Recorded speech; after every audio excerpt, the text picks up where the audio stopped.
Assalamualaikum semuanya. Waalaikumsalam. Siapa tadi itu? Suaranya Udin ya?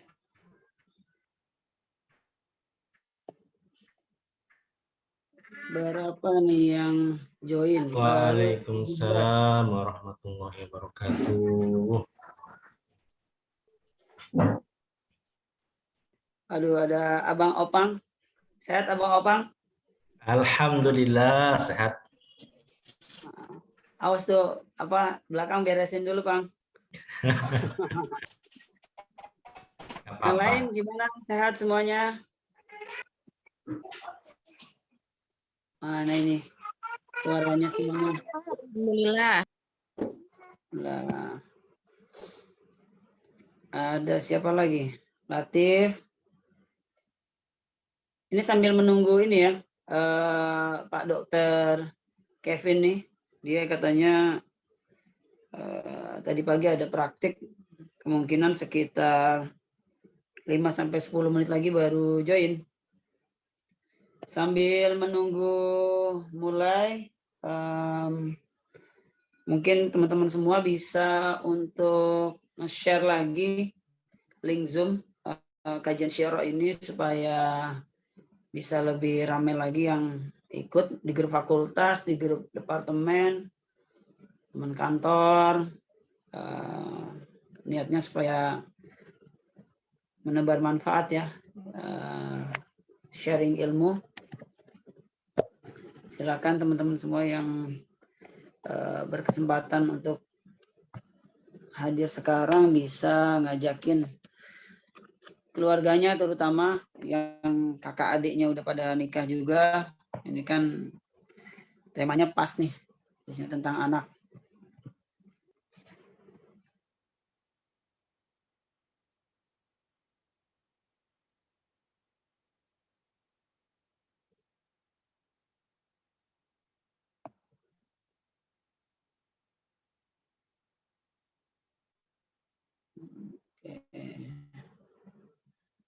Di sini ada yang di luar dari Syiro kah? Ini namanya ada yang D1DD, D1DD, siapa ini? Ada lagi. Ini kayaknya banyak siapa semua nih.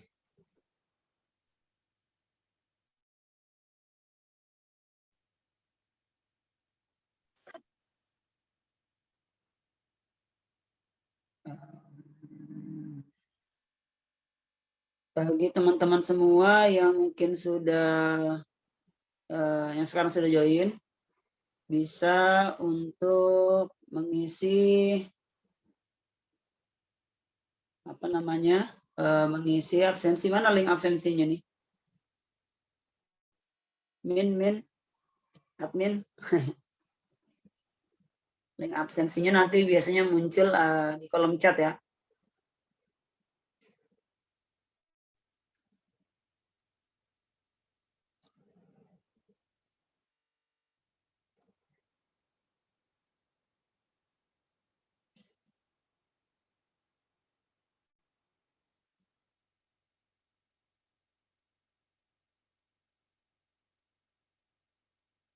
Sekarang sudah 21, ayo ditebar lagi, diajak lagi teman-teman yang lain untuk bergabung di kajian Syiro pagi ini.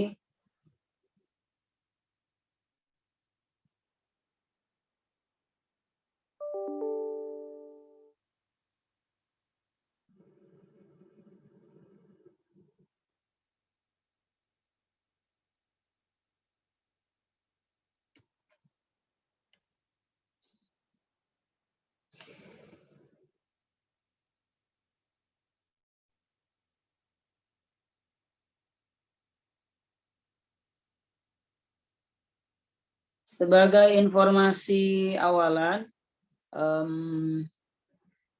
kajian Syiro kali ini sebagaimana yang sudah berlangsung sebelum-sebelumnya, alhamdulillah kembali disponsori oleh kawan-kawan kita yang Masya Allah hebat. Di antaranya nih ada dari Rizal Refleksi dan Bekam. Thai Massage Refleksi hingga Bekam. IG-nya @Rizal Refleksi Bekam. Bisa dicek di Instagramnya. Dan tentu yang udah nggak asing lagi dari Ambase. Ini baca benar ya, Ambase Perfume. Pusat parfum impor dari Prancis dan Swiss. Tinggal dicek IG-nya Ambase AMBASSEE Perfume _official. Terima kasih teman-teman sponsor yang sudah senantiasa mensupport, memberikan dukungan kepada kajian Syi'ra kita. Coba dicek apa Dr. Kevin sudah join.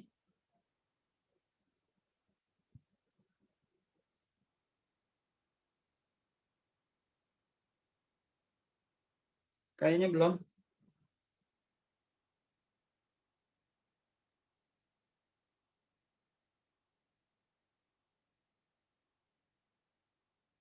Teman-teman semua,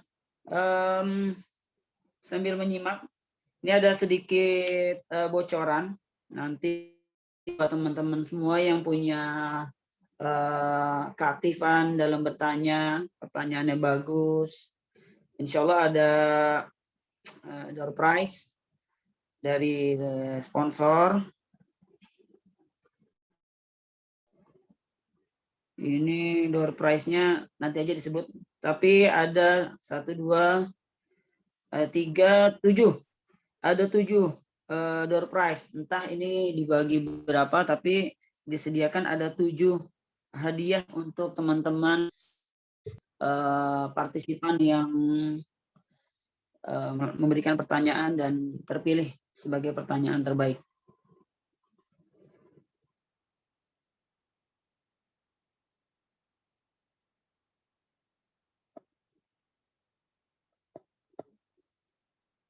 Ya, sudah 27. Ada lagi? Siapa yang baru bergabung? Apa kabar semua teman-teman semua? Ini ada Dr. Anin, ada Caheni, ada Fadlin, Latif, ada Muhyiddin dan Zakia. Terus banyak lagi ya.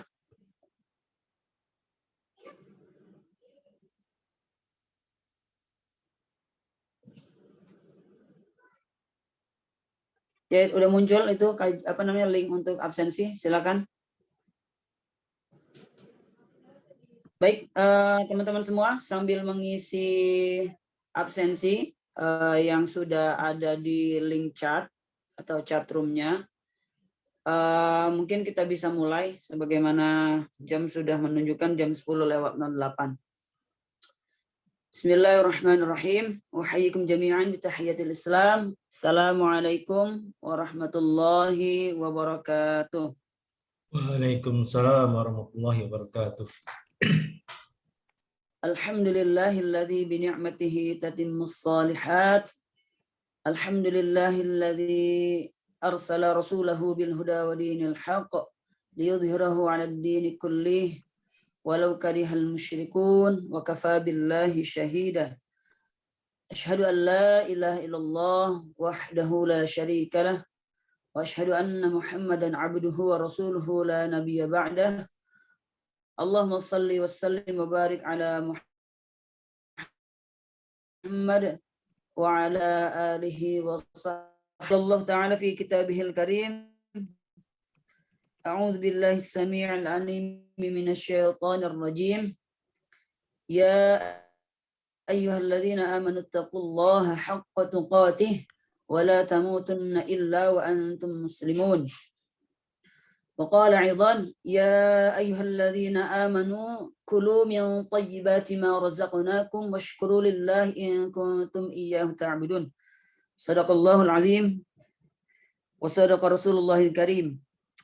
Alhamdulillahirabbil alamin, di pagi yang mudah-mudahan Allah berikan keberkahan pada kita semua. Allah masih memberikan kita rahmat, memberikan banyak kita kenikmatan, yang mudah-mudahan dengan kenikmatan tersebut Allah memberikan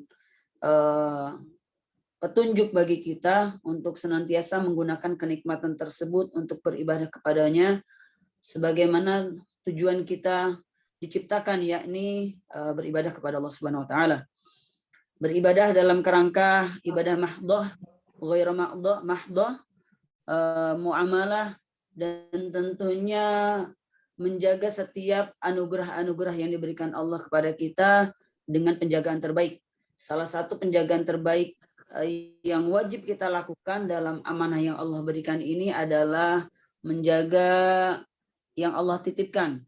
Di antaranya ada fisik kita yang harus dijaga, ada keluarga kita yang harus dijaga, baik dari hal-hal yang membuat sakit secara fisik, mental maupun secara pikiran. Alhamdulillah pada pagi hari ini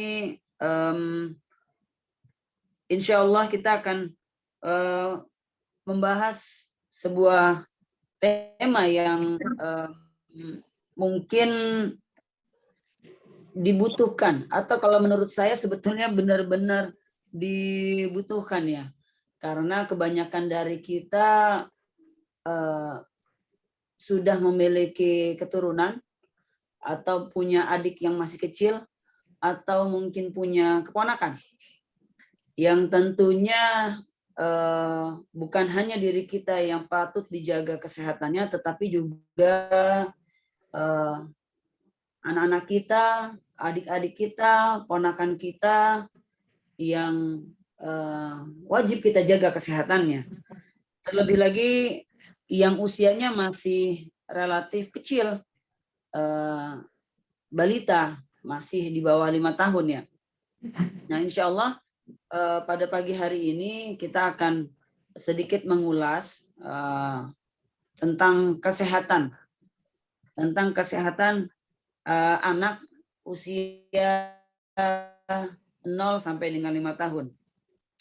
Alhamdulillah sudah bergabung kawan kita, narasumber kita pada pagi ini, yaitu seorang dokter spesialis anak lulusan Universitas Indonesia yang tidak asing bagi teman-teman Syi'ro tentunya. Dialah Dr. Kevin Kurnia, spesialis anak atau SPA. Beliau ini atau Dr. Kevin ini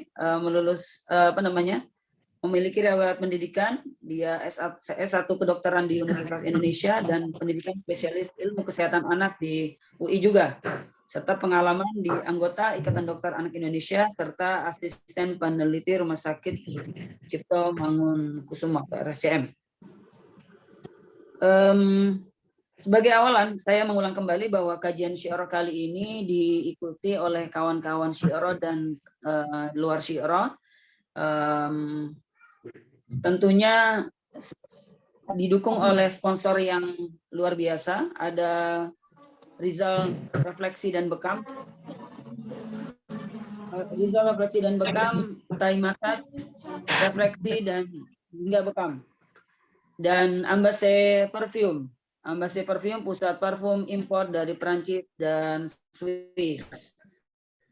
Dan sebagai tambahan informasi bagi teman-teman yang berkesempatan untuk hadir di kajian Syi'ro kali ini, silakan persiapkan pertanyaan terbaik bagi narasumber, karena akan ada door prize dari oleh sponsor untuk para penanya yang terpilih. Oke, bagaimana Dokter Kevin? Apa bisa dimulai? Oke, boleh. Suara saya masuk? Masuk, Dok. Baik. Ada Dokter Kevin, kami persilahkan. Baik, sebentar saya izin share screen ya. Sebentar ya. Bentar, maaf dulu. Oke.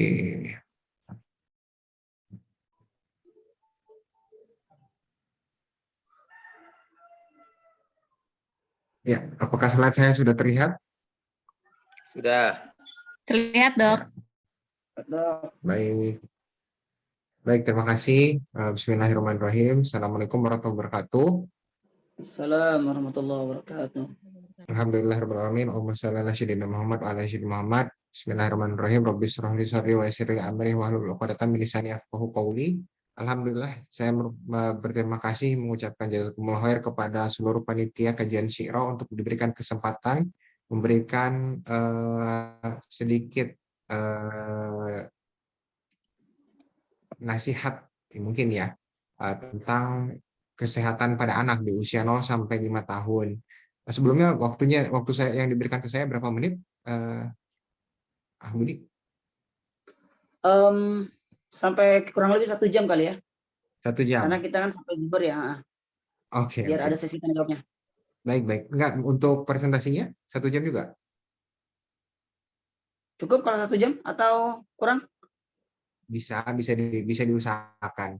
Oke. Sebelum itu saya mengucapkan selamat memasuki tahun baru Hijriah kepada seluruh teman-teman semua, hadirin dan para orang tua yang sudah hadir. Hari ini kita akan membahas tentang kesehatan anak 0 sampai 5 tahun ya. Jadi sebagai beberapa disclaimer, maaf saya mulai dulu dengan sebuah taujih robbani. Bismillahirrahmanirrahim. Hai orang-orang yang beriman, peliharalah dirimu dan keluargamu dari api neraka yang bahan bakarnya adalah manusia dan batu. Penjaganya malaikat-malaikat yang kasar dan keras yang tidak menurunkan Allah terhadap apa yang diperintahkan kepadanya dan mereka selalu mengerjakan apa yang diperintahkan. Quran surat At-Tahrim ayat 6. Jadi hari ini insya Allah kita akan membahas mengenai kesehatan anak di usia 0 sampai 5 tahun. Tetapi kalau misalnya kita melihat dari definisi sehat dari WHO, itu kan sehat adalah keadaan yang sempurna baik fisik, mental maupun sosial, tidak hanya terbebas dari penyakit atau kelemahan cacat. Pada anak yang membedakan dia dari dewasa adalah ada aspek pertumbuhan dan perkembangan. Jadi para hadirin yang saya hormati sekalian akan melihat bahwa aspek yang kita bahas itu akan sangat luas.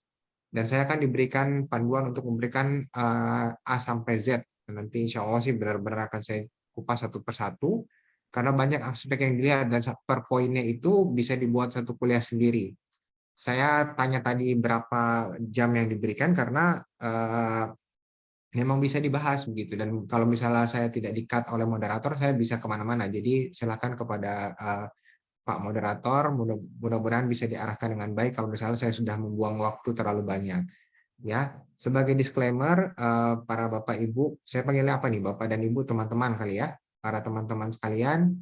Yang pertama, saya tidak lebih pintar daripada Bapak dan Ibu, terutama karena Bapak dan Ibu pasti paling tidak sudah memiliki keturunan, insya Allah, ya, atau paling tidak sudah dianugerahi pasangan. Saya belum mencapai ke sana. Jadi saya membahas ini dari segi medis dan ada sedikit-sedikit pengetahuan yang pernah saya baca yang saya coba bagi. Jadi momen ketika Bapak dan Ibu memiliki anak, Bapak dan Ibu pasti lebih pintar daripada saya karena Bapak dan Ibu yang memiliki experience atau pengalaman dalam menangani anak-anak tersebut. Saya yang disampaikan di sini hanya sebatas teori begitu. Jadi Bapak dan Ibu lebih pandai tapi kita sama-sama diskusi. Yang kedua, kalau kan ditanyakan A sampai Z serba-serbi kesehatan anak pada usia 0 sampai 5 tahun. Saya pikir serba-serbi itu pemilihan judul yang pas ya. Karena kalau misalnya akan dibilang sebuah rules atau sebuah hukum gitu atau sebuah maksim ya, sebuah ketentuan dari mengasuh anak yang saya tahu adalah bahwa tidak benar-benar ada untuk pengasuhan anak ya secara emosional, secara aturan tidak benar-benar ada hukum yang saklek. Kita hanya membuat guideline dari maksudnya kesehatan itu membuat panduan guideline, tapi itu sifatnya adalah sebuah rekomendasi ya. Jadi rekomendasi yang sifatnya sebenarnya menganjurkan sesuai dengan bukti-bukti apa yang benar di secara medis di usia tahun ini bisa jadi sudah tidak berlaku lagi di 10 tahun ke depan. Jadi itulah pentingnya kita senantiasa sebagai calon orang tua maupun orang tua adalah untuk belajar ya. Jadi terus-menerus belajar. Saya juga di sini juga sebagai belajar dari Bapak Ibu sekalian bagaimana pengalaman dalam mengasuh masing-masing anak, ya. Kemudian yang ketiga adalah karena ini memang sudah untuk kajian keluarga Muslim, jadi memang ada beberapa hal yang saya dokter, tapi juga sebelum jadi dokter saya juga adalah seorang Muslim gitu. Jadi saya membaca keduanya. Kalau saya mengetahui panduan-panduan dari sisi medis itu tidak memiliki bertentangan dengan syariat, bertentangan dengan syariat Allah dan Rasulnya, saya pasti akan mengutamakan Allah dan Rasulnya, seperti itu, ketentuan agama Islam, ya.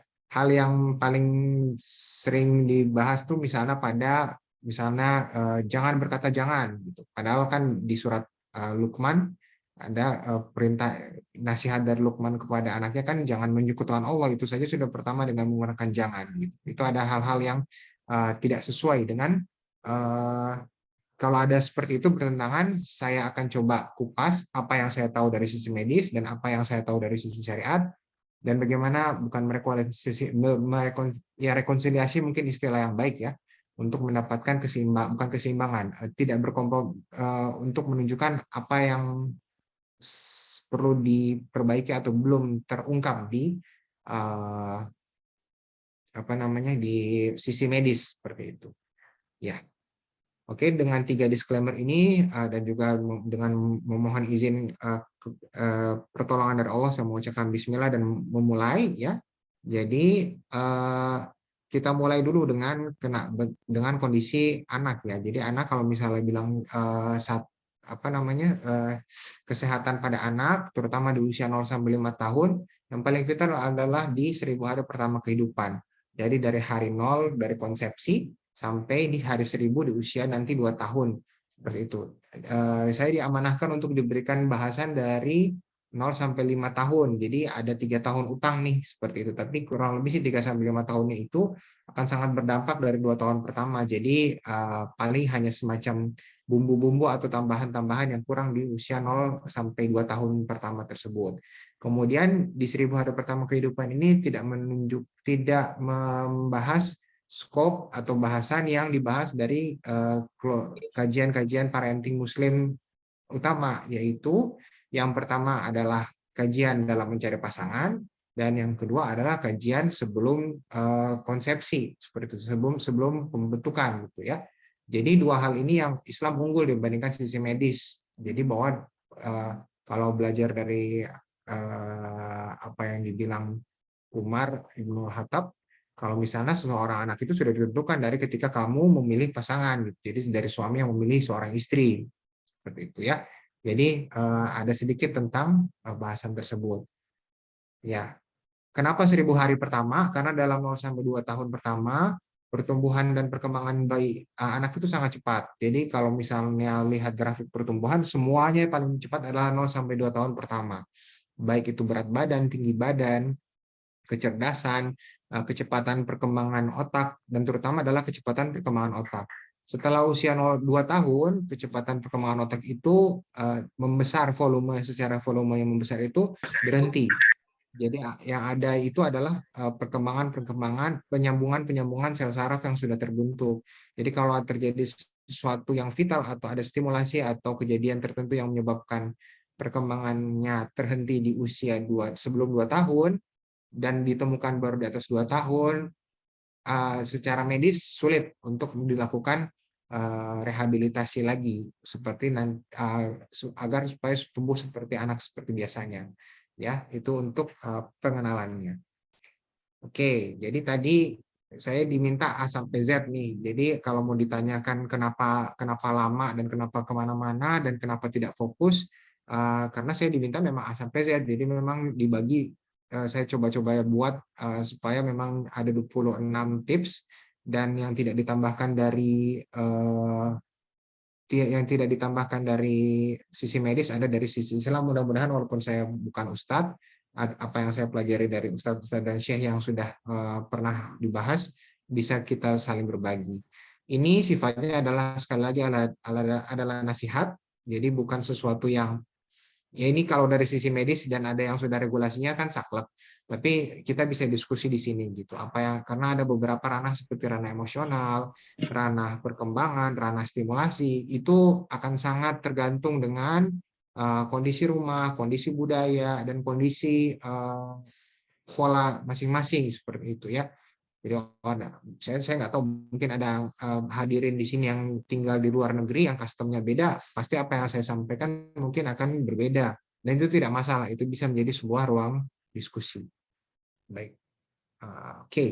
Jadi kita mulai dulu. Jadi paling tidak dalam persiapan 0 sampai 5 tahun selalu ada yang harus kita perhatikan adalah perinatal sampai nanti usia 5 tahun. Ya, akidah bagian 5 itu sebenarnya dari mencakup semuanya ya, cuma untuk bukan menyederhanakan juga sih, untuk merangkum semuanya saya tempatkan di akhir.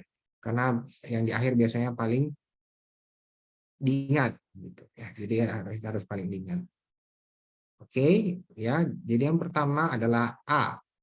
Kita harus mulai dari pencipta kita dulu, dari Allah al-awal ya. Dan hendaklah takut kepada Allah orang-orang yang sekiranya mereka meninggalkan keturunan yang lemah di belakang, mereka yang khawatir terhadap kesejahteraannya. Hendaklah mereka bertakwa kepada Allah dan hendaklah mereka berbicara dengan tutur kata yang benar. Maaf. Kucing, maaf. Sebentar. Yang tadi di kucing ya, maaf. Jadi pertama-tama, terutama juga nasihat bagi saya sendiri ya, sebagai yang belum menikah maupun punya anak gitu. Kenapa sih kita memiliki anak gitu ya? Kalau misalnya anak, karena saya pernah berdiskusi dengan seorang psikolog gitu.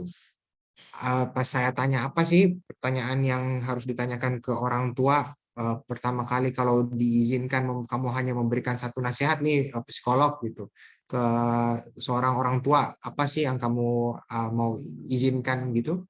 Jadi yang dia pertama kali bilang adalah kenapa kamu itu mau memiliki anak gitu, atau visi pendidikan. Karena ada ya dalam pernikahan misalnya targetnya adalah mereka mau mencari anak gitu. Ketika dalam pernikahan salah satu pasangan atau kedua pasangannya tidak bisa memberikan keturunan, jadi pisah gitu. Atau ya anak itu hanya tekanan dari orang tua atau society, dari sosial gitu. Bahwa kapan nikah, kapan punya anak. Jadi semuanya itu tekanan dari luar sehingga mereka tidak bisa mau memberi, ketika punya anak ya tidak punya planning. Kita sebagai muslim tidak seperti itu gitu. Adalah sebuah naluriah dan sebuah fitrah gitu untuk seorang yang memang mengikuti fitrahnya ya, untuk memiliki anak gitu. Karena kita ada keinginan sebagai seorang manusia untuk meninggalkan sebuah legacy atau warisan gitu ya, bukti bahwa kita pernah hidup di dunia ini gitu. Dan salah satu bentuk yang paling nyata ya adalah anak.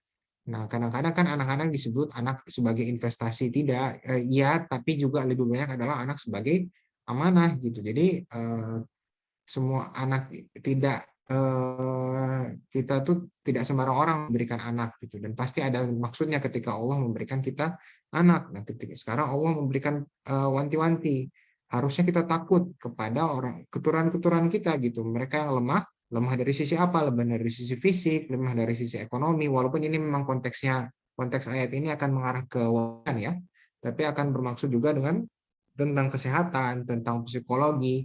Dan terus terang saja apa yang kita dapat gitu ya, kan di sini kemungkinan besar orang tua muda, apa yang telah kita dapat dari orang tua kita 10 tahun lalu itu beda sekali dengan apa yang anak-anak sekarang tuh terlihat dalam 10 tahun terakhir gitu. Dan ini adalah sebuah dalam tanda kutip ancaman, tapi bersama dengan ancaman juga ada kesempatan, dan kepada Allah sajalah kita sama-sama meminta perlindungan untuk anak-anak kita supaya kita bisa melakukan dengan baik. Nah, kalau misalnya kita niatnya bukan karena Allah, ya siap-siaplah. Barang siapa yang tidak ditolong Allah, ya pasti kita tidak punya lagi pelindung selain Allah. Jadi selalu niatkan dalam pendidikan, dalam belajar adalah kepada Allah SWT. Itu ya. Yang kedua, ini bahasa Arab sih.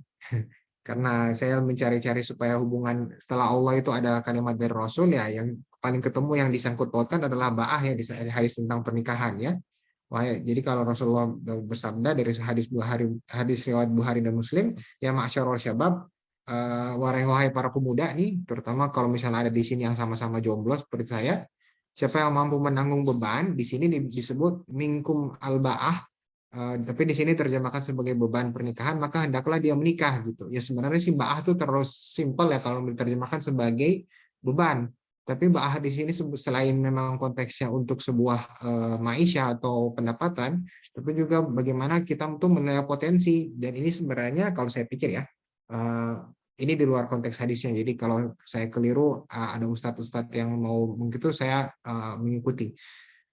Ini isyarat untuk kita melihat potensi kita masing-masing gitu. Jadi kalau misalnya kita belum selesai dengan diri kita, misalnya bapak-bapak gitu ya punya apa temperamen problem, jadi marah pada hal-hal kecil, atau misalnya tidak memiliki luka pengasuhan seperti itu ya, atau memiliki trauma pada masa lalu, harus kita selesaikan itu maksudnya manage, harus minimal dikomunikasikan dengan pasangan-pasangan kita, karena di kemudian hari khawatirnya muncul sebagai manifestasi pola pengasuhan yang keliru gitu. Entah kita minimal komunikasikan dengan pasangan, atau ya memang cari pertolongan dari healthcare profesional, entah itu psikolog, entah itu psikiater seperti itu. Karena pasti bagaimanapun juga begitu sejauh-jauh apapun seorang anak itu jauh daripada orang tua, apa yang dia didapat selama beberapa tahun pertama dia diasuh pasti akan mempengaruhi ketika dia mengasuh anaknya nanti gitu ya. Dan sudah adalah seperti sebuah kerutinan gitu, bahwa seorang abuser, seorang korban abuse akan berpotensi menjadi abuser yang lain. Jadi itu salah satu yang harus diperhatikan, tentunya dengan bagaimana persiapan. Jadi kalau misalnya ini sebenarnya mengarah ke persiapan kehamilan. Kalau misalnya mohon maaf, misalnya baru lahir anak pertama gitu, kalau misalnya memang belum siap, memang kesiapan keluarga masing-masing beda gitu. Kalau misalnya bapak ibu memang rosor itu, saya cenderung bukan seorang yang saklek-saklek amat ya, tapi setidak-tidaknya selesaikanlah penyetihan sampai 2 tahun. Atau kalau misalnya memang ada anaknya memang ada masalah, jangan buru-buru punya anak lagi gitu. Misalnya masalah perkembangan, masalah pertumbuhan, tidak direkomendasikan. Tapi sekali lagi itu sifatnya rekomendasi. Oke, nah sekarang masuk masalah medis ya. Jadi C-nya itu adalah antenatal control. Antenatal control ini adalah domain dokter kebidanan dan kandungan sebenarnya. Jadi kalau misalnya ada teman-teman yang lebih paham, saya juga ini hanya bersifatnya diskusi. Antenatal control atau kunjungan kehamilan itu diperlukan untuk mengetahui satu faktor risiko pada ibu, yang kedua adalah apakah janinnya sehat gitu ya. Jadi kalau misalnya untuk mengetahui itu, dia harus dilakukan minimal kunjungan rutin 4 kali. Satu kali di tiap trimester dan 1 kali sebelum menuju ke persalinan. Seperti itu, walaupun memang bisa ada masalah pada tiap-tiap kunjungan tersebut. Tapi kalau tidak berkunjung sama sekali, ya susah gitu ya. Kemudian yang kedua adalah suplementasi. Pada ibu-ibu hamil dan ibu-ibu hamil dan nanti menyusui juga, yang paling gampang terdampak adalah 1, anemia, yang kedua adalah vitamin D, dan ketiga adalah kalsium. Ya, terutama anemia sih, ibu-ibu yang anemia akan menghasilkan bayi-bayi yang berat lahirnya kemungkinan rendah atau bahkan sampai gawat ketika nanti persalinannya. Jadi harus diperhatikan untuk suplementasi sesuai dengan rekomendasi dari dokter-dokter kebidanan. Yang ketiga adalah vaksinasi, yang terutama adalah tetanus. Jadi pada ibu-ibu jangan lupa untuk memperbarui tetanus karena khawatir mengalami anak yang lahir tetanus neonatorium atau penyakit tetanus, serta pada yang sudah menikah, yang sudah menikah atau yang belum menikah juga sih ada rekomendasi untuk pemberian vaksinasi HPV. Screening kelompok risiko itu misalnya pada ibu-ibu yang kebetulan punya penyakit tertentu seperti diabetes mellitus atau penyakit-penyakit yang membutuhkan obat, dan tentu saja persiapan kelahiran. Utamanya adalah kalau misalnya memiliki kehamilan risiko tinggi, ya. Nah, D-nya adalah safe delivery. Jadi bagaimana bayi itu lahir secara baik. Yang untuk baik, ya yang harus kita pastikan yang penting untuk keluarga adalah mengenali sebuah kelompok yang risiko tinggi, ya ibu risiko tinggi dan janin risiko tinggi, karena yang akan melahirkan dan lahirkan ibu dan janinnya. Kalau ibu risiko tinggi, apa yang kita khawatirkan? Satu, tandanya ada tanda infeksi, misalnya demam, atau infeksi saluran kemih, misalnya ketika berkemih sakit, atau ada anyang-anyangan, itu harus diperhatikan, terutama ketika masa-masa persalinan. Kalau dia infeksi, bakteri itu bisa memecahkan ketuban, sehingga ketuban itu akan mengalami ketuban pecah dini. Yang berisiko yang mana? Kalau misalnya dalam 18 jam, sudah 18 jam sejak dia keluar ketubannya. Kalau misalnya seperti itu, bayi yang di dalam janin yang di dalam kandungan kehilangan proteksi karena ketuban itu adalah bentuk proteksi, sehingga dia bisa lahir prematur atau dia bisa lahir dengan kondisi sampai sesak karena terinfeksi kuman menuju jalan lahir.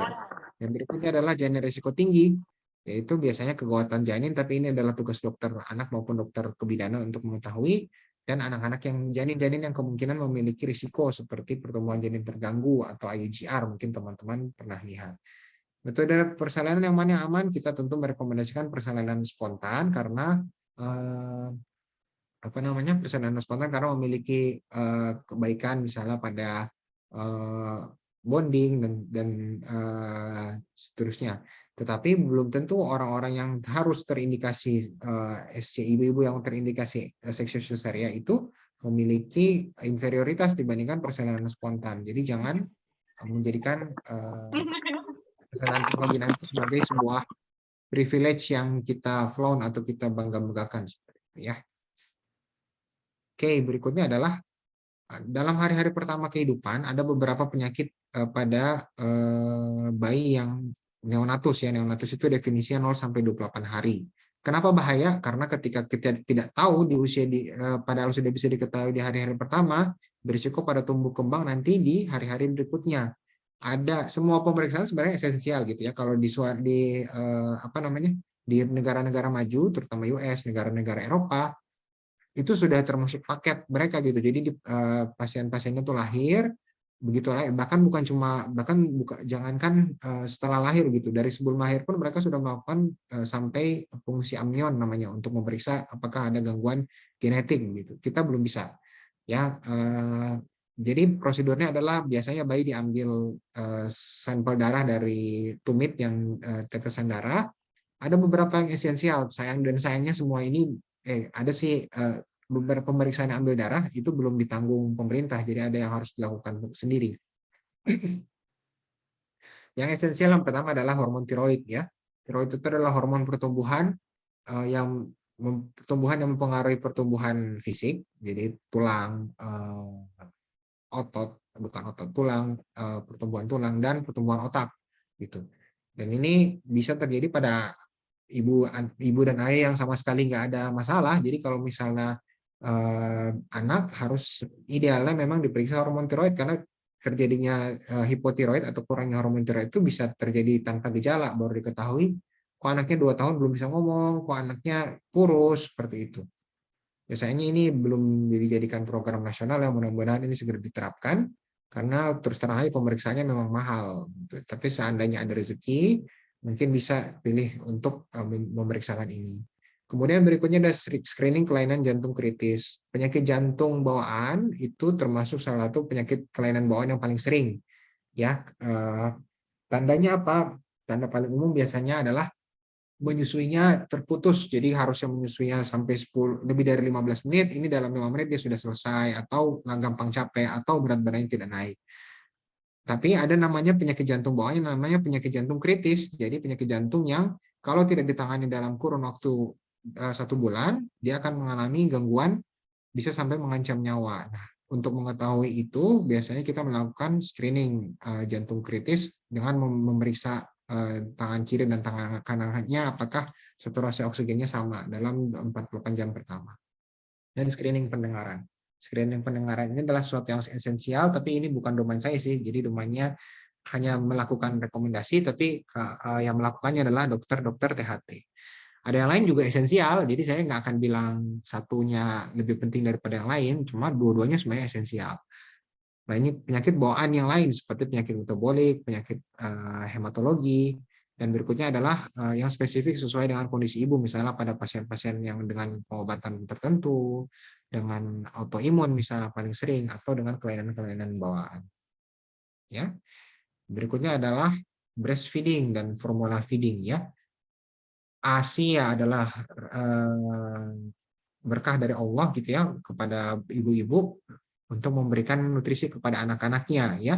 Jadi pasti kita utamakan adalah ASI. ASI yang semua ASI, terutama adalah ASI dalam 30 menit pertama atau kolostrum, harus diberikan sebisanya gitu ya. Dan kalau misalnya diberikan ASI kolostrum, itu akan mendukung keberhasilan ASI eksklusif. ASI memiliki keunggulan dibandingkan nutrisi yang lain karena dari segi manfaat, dari segi enzim, dari segi perlindungan, ASI jelas lebih unggul, ya karena anak yang dibesarkan ini kan adalah anak manusia, makanya susunya susu manusia, bukan susu sapi gitu, karena dia bukan anak sapi. Tetapi tidak realitanya memang susah untuk mengatakan seluruh anak mendapatkan ASI eksklusif, dan itu di dokter-dokter anak sebenarnya rekomendasi kami pasti ASI eksklusif gitu. Tapi ketika ditemukan sebuah kontraindikasi baik yang bersifat absolut atau relatif, kami tidak akan memaksakan gitu ya. Jadi ada beberapa kondisi yang menyebabkan ASI itu terkontraindikasi, misalnya pada penyakit HIV misalnya, atau suatu penyakit metabolik yang namanya galaktosemia. Nah, ada juga kontraindikasi relatif, dan ini sangat benar-benar tailor-made atau sangat sesuai dengan kondisi ibu dan bayi. Misalnya kondisi bayinya memiliki alergi. Kalau alergi bisa diberikan ASI, bisa dilanjutkan ASI dengan catatan khusus, bisa juga diberikan susu formula yang bukan anti alergi, tidak mencetuskan alergi, dan itu harus didiskusikan dengan dokter-dokter yang bersangkutan karena itu tergantung. Kalau misalnya volume ASI ibunya memang sudah kurang, ya tidak bisa dipaksakan. Masa anaknya kita paksa ASI tapi volumenya sedikit, pasti akan berkurang. Ya, dan ada waktu-waktu tertentu ketika dia bisa diberikan empasi, tapi ada syaratnya, terutama adalah syarat usia. Jadi kita tidak memberikan MPASI di bawah usia 4 bulan gitu. Jadi praktek pemberian makanan padat yang dulu-dulu ya, yang diberikan pisang, diberikan pepaya di usia dini, itu berisiko. Berisikonya apa? Ada sumbatan di usus akibat makanan-makanan padat tersebut. Jadi jangan diterapkan, karena di praktek saya sebelumnya di Nusa Tenggara Barat ada tuh yang seperti itu. Jadi memberikan pisang ya masuk NICU jadinya seperti itu.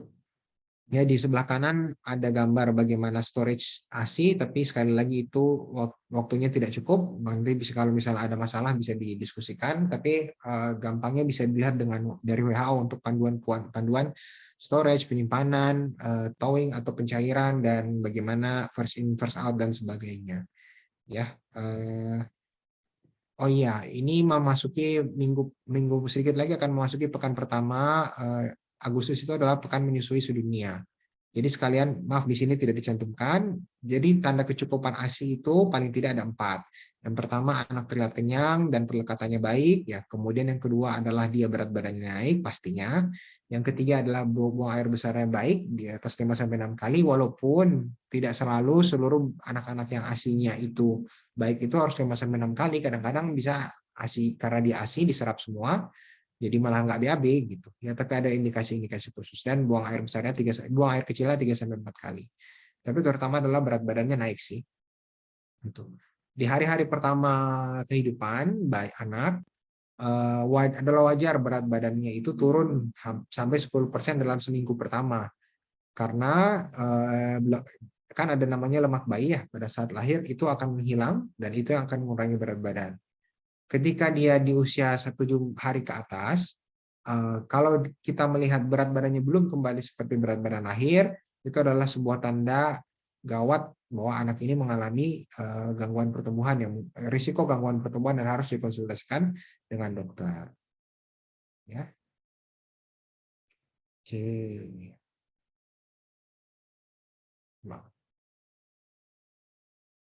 Oke, bagaimana memantau pertumbuhan anak? Itu adalah dengan growth chart. Jadi kita semua kalau misalnya sudah memasuki perhitungan anak, kalori, tumbuh, berat badan, pasti dengan angka. Pasti dengan pertumbuhan.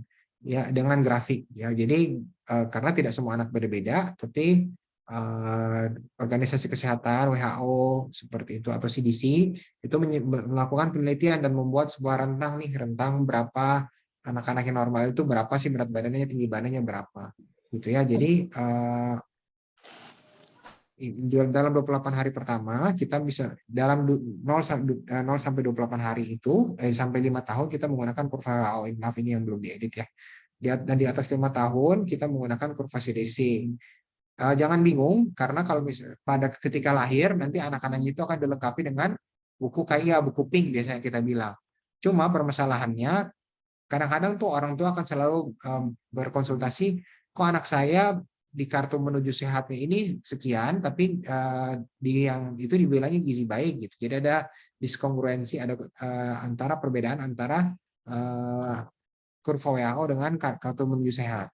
Karena status nutrisi pada anak-anak itu dibagi menjadi 3 paling tidak. 1 berat badan menurut usia, 2 panjang badan menurut usia, dan 3 berat badan menurut panjang badan. Status gizi yang akurat adalah dengan menggunakan berat badan menurut panjang badan. Pada kartu menuju sehat, yang hijau itu adalah berat badan menurut usia, sehingga kalau misalnya ada gangguan, terutama gangguan pertumbuhan tinggi badan atau panjang badannya, belum tergambar sampai nanti akhirnya benar-benar berat badannya berkurang. Ya. Nah, jadi ada masalah height atau weight increment gitu, peningkatan tinggi badan dan panjang badan. Jadi ini adalah contoh kurva WHO yang di sebelah kanan ya. Ini kurva panjang badan terhadap umur. Jadi yang sumbu X-nya adalah sumbu tentang usia dan sumbu Y-nya tentang pertambahan. Jadi pada masa 2 tahun pertama kehidupan adalah masa pertumbuhan tinggi badan yang paling cepat. Semuanya didapat dari mana? Semuanya berdasarkan dari kalori. Kalau misalnya kalori kurang, pertumbuhannya juga akan kurang. Kenapa kalorinya kurang? Satu, yang paling harus kita curigai adalah karena masalah volume. Nah, pada 0 sampai 6 bulan kan pakai ASI. Jadi kalau misalnya ada gangguan panjang badan dan berat badan, itu akan terlihat dari tidak optimalnya panjang badan dulu. Jadi kalau misalnya anak-anak nih terlihat cabi, tembem, bagus, wah anak saya gemuk nih, hati-hati. Jangan-jangan gemuknya itu terjadi karena pertumbuhan panjang badannya itu telah berhenti, sehingga karena berat badannya tetap naik tapi panjang badannya berhenti, terlihatnya seperti gemuk, padahal itu karena ada pendek. Nah, pendek yang disebabkan karena penyakit infeksi atau kekurangan nutrisi secara kronik itu adalah disebut stunting. Ini yang lagi digadang-gadang, dan mungkin di tahun-tahun 2024 teman-teman semua akan melihat kampanye-kampanye yang mendukung stunting karena memasuki tahun politik ya. Tapi supaya teman-teman tidak bingung, satu, di bawah usia 12 bulan pastikan selalu bawakan anak untuk menilai berat badan, tinggi badan, dan lingkar kepala. Maaf di sini lupa, untuk dipantau tiap bulannya, karena harus dilihat pertambahan dari masing-masing per bulan gitu.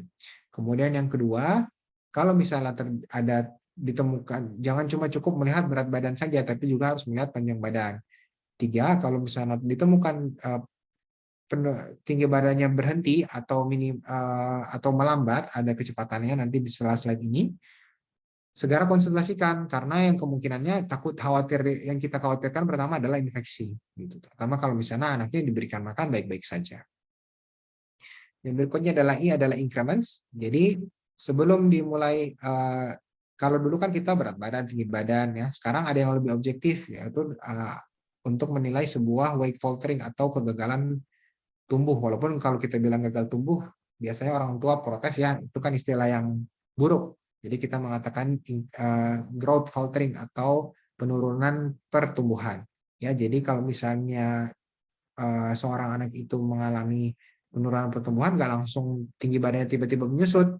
Pertama-tama dia akan mengalami penurunan peningkatan berat badan dulu. Ya, tabel yang ada di depan ini adalah tabel weight increment atau kecepatan pertumbuhan pada seorang anak dinilai dari berat badan. Ada yang usia per 1 bulan, per 2 bulan, per 3 bulan, per 4 bulan, dan per 6 bulan, dan sampai 2 tahun. Ya, ini sebenarnya sih domain dokter anak gitu ya, tapi tidak ada salahnya orang tua mengetahui. Nah, jadi kalau misalnya teman-teman mau iseng lihat berapa sih panduannya, kita bisa mematok dari ini 5TH itu adalah persentil. Jadi maksudnya bacanya gimana? Di usia tertentu, misalnya usia 0 sampai 4 bulan, 5% anak itu dari 0 sampai 4 bulan pertumbuhannya 460 gram per bulan gitu. Jadi kalau misalnya dia di bawah 5%, itu adalah sesuatu yang tidak normal karena di bawah 5% itu sudah jadi outlier ya kalau berbicara statistik. Yang mana yang 50 maaf ini tertutup ya. Kalau di sini di tabelnya kalau aman di 50 memang di 50% yang itu. Ini 1015 kalau saya nggak salah ya. 1015 gram. Intinya sih 1 kilo per bulan bagus seperti itu. Walaupun memang ya kalau gampangnya sih 0 sampai 3 bulan 750, 3 bulan 6 bulan 500 gram, 6 bulan sampai dan seterusnya itu 250 gram itu sudah terbilang baik. Walaupun memang ada catatan-catatannya. Kalau melambat apa harus disingkirkan? Yang pertama adalah infeksi. TB paling sering karena kita nomor 3 TB sedunia ya. Kemudian hormon, tadi kembali lagi ke tiroid, memang itu sebuah hal yang esensial yang sangat disayangkan belum menjadi program pemerintah yang ditanggung. Dan yang ketiga yang paling sering adalah feeding problems terutama pada anak-anak yang mengalami sudah mulai MPASI atau memberikan komplementer. Jadi ya segala macam lah itu yang populer sebagai GTM, picky eater, segala macam. Nah, itu semuanya dikelompokkan sebagai feeding problems atau feeding behavior. Begitu ya. Oke. Nah, sekarang kita mau membahas tentang masalah feeding problems ini nih. Kan kalau misalnya secara umum jarang sekali ada anak yang mengalami penurunan berat badan atau tinggi badan di usia 0 sampai 6 bulan karena ada ASI. Ya. Biasanya tantangannya tuh mulai di usia 6 bulan ke atas karena di situ ASI sudah tidak bisa mencukupi kebutuhan, sementara kebutuhan energi untuk tumbuhnya itu masih jalan, sehingga harus diberikan makanan pendamping ASI gitu. Ya saya nggak membahas dua yang lain ini karena masalah sendiri ya, butuh kuliah sendiri gitu ya. Ya, jadi biasanya kalau di bawah 6 bulan mengalami penyusutan atau penurunan kecepatan bertambah berat badan, biasanya kalau nggak pelekatan ASI, itu masalah perekatan, atau ada penyakit tertentu, yaitu harus dievaluasi lagi oleh dokternya. Yang ketiga, yang di usia paling sering adalah yang di usia 6 bulan ke atas, karena dia mulai diberikan MPASI dan MPASI-nya tidak efektif. Ya. Oke, jadi berikutnya adalah sekarang kita harus belajar dulu, kapan sih seorang bayi mengalami kesiapan untuk MPASI ya. Jadi pada dasarnya yang kita harus lihat adalah dua sendi. Yang pertama 3 sih dengan panggul ya.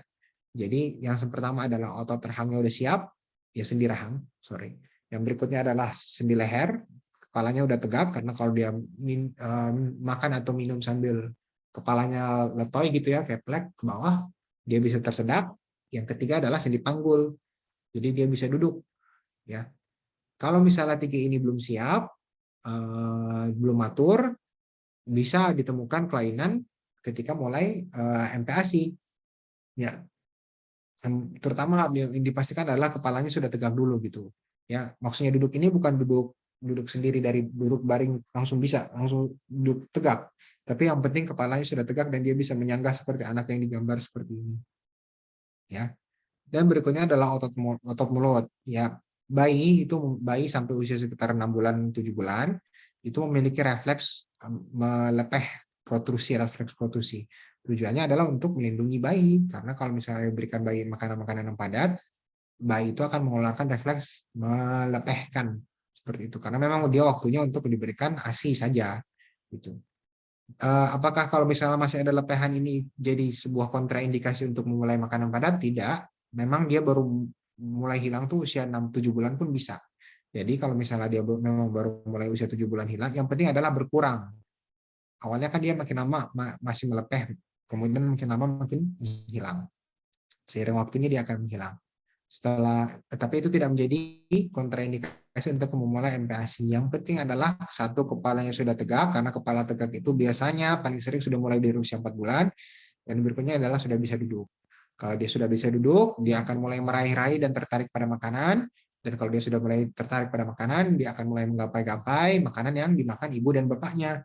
Dan disitulah kita tahu ini anak sudah kemungkinan besar, bukan kemungkinan besar, sudah siap untuk memberikan MPASI. Ya, ada beberapa indikasi MPASI memang, yang membuat dia harus diberikan lebih dini dibandingkan usia 6 bulan. Seperti misalnya salah satunya tadi alergi susu sapi. Alergi susu sapi, kondisi ibunya sulit, nggak bisa beli susu khusus untuk alergi, yang mungkin bisa diberikan MPASI.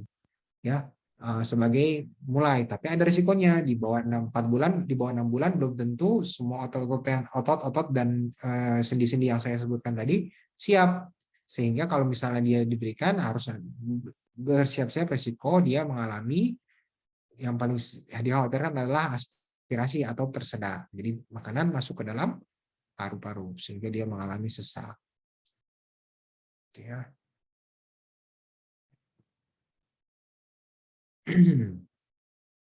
Oke, sekarang menuju ke komposisi makanan ya. MPASI, oh saya belum menyertakan masalah tekstur ya. MPASI apa sih yang pertama mulai? Yang direkomendasikan itu adalah tekstur yang paling lembut dulu, jadi jangan langsung terlalu semangat ngasih stick, ngasih sushi kepada anak-anak. Nggak boleh kasih sushi ya di bawah 12 bulan. Ya, jadi harus dimulai dari tekstur yang paling lembut dulu. Jadi yang paling gampang, nggak perlu mikir, adalah bubur tepung beras yang terfortifikasi. Walaupun memang bubur tepung beras biasa ya yang ada lagunya itu bisa diberikan dicampur dengan ASI.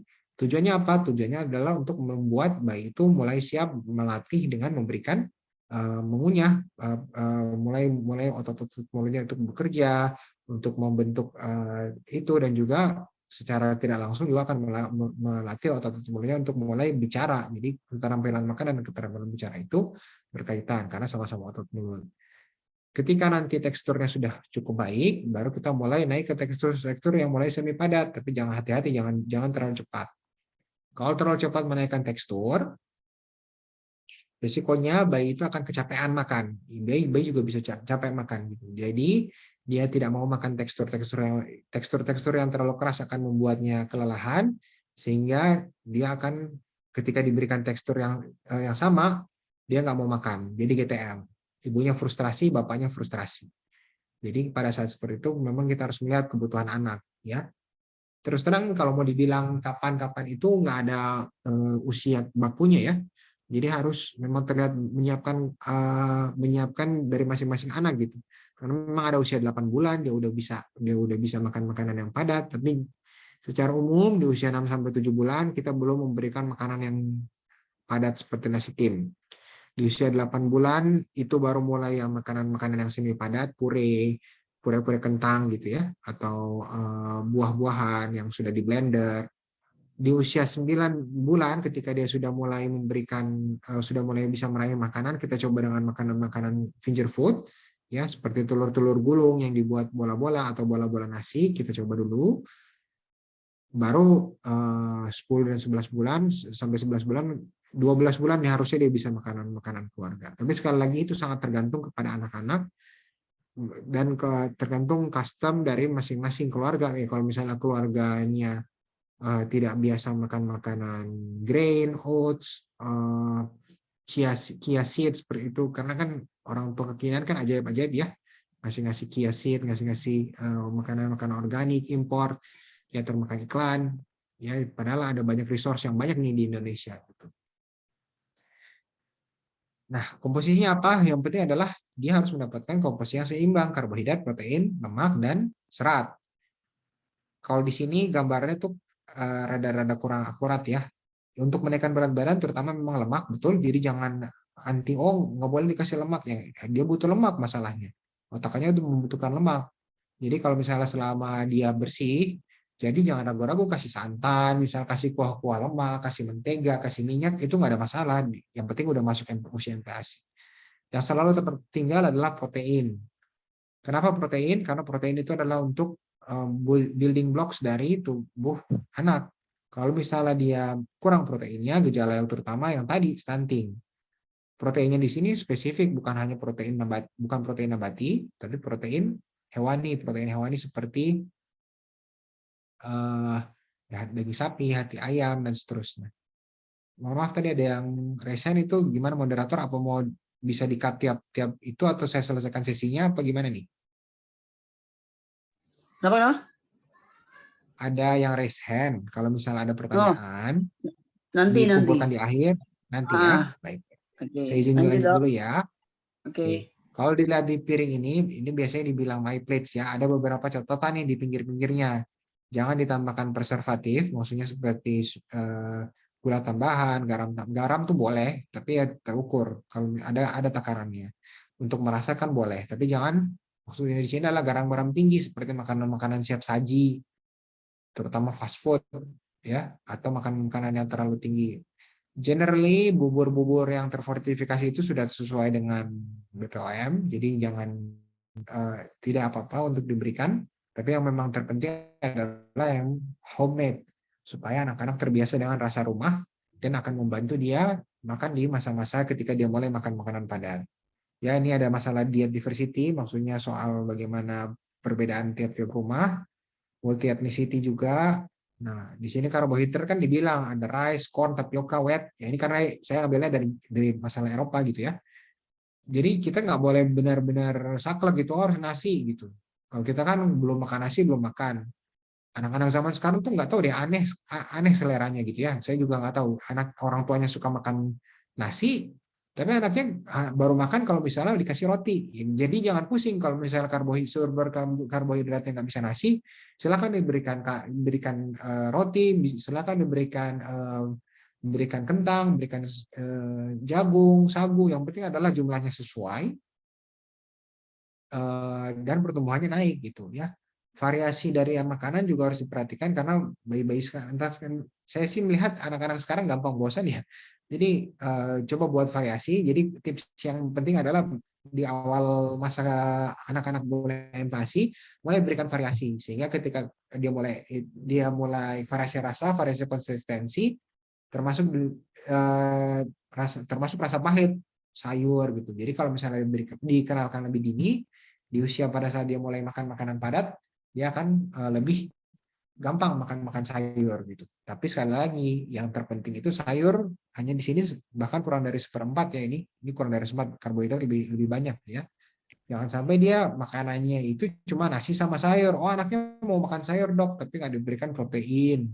Kalau nggak ada protein, jelaslah nanti dia akan stunting. Yang di sebelah kanan ini, gambar yang ini adalah sepertinya sih kalau mau berhusnuzon, ini adalah sebuah makanan-makanan padat yang dijadikan snack, jadi buah, entah ini susu atau apa ya.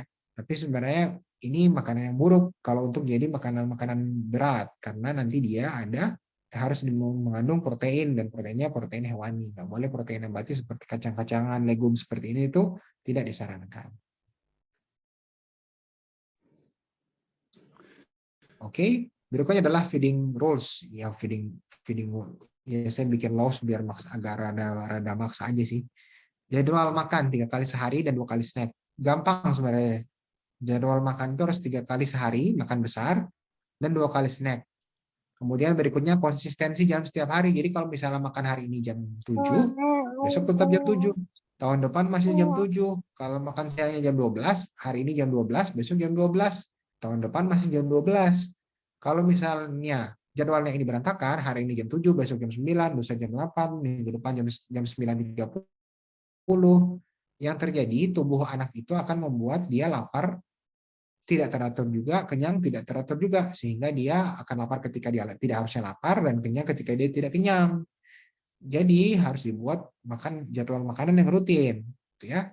Kemudian biasanya nih yang akan pitfall atau jebakan-jebakan ini adalah tidak diberikan makanan-makanan di luar jadwal.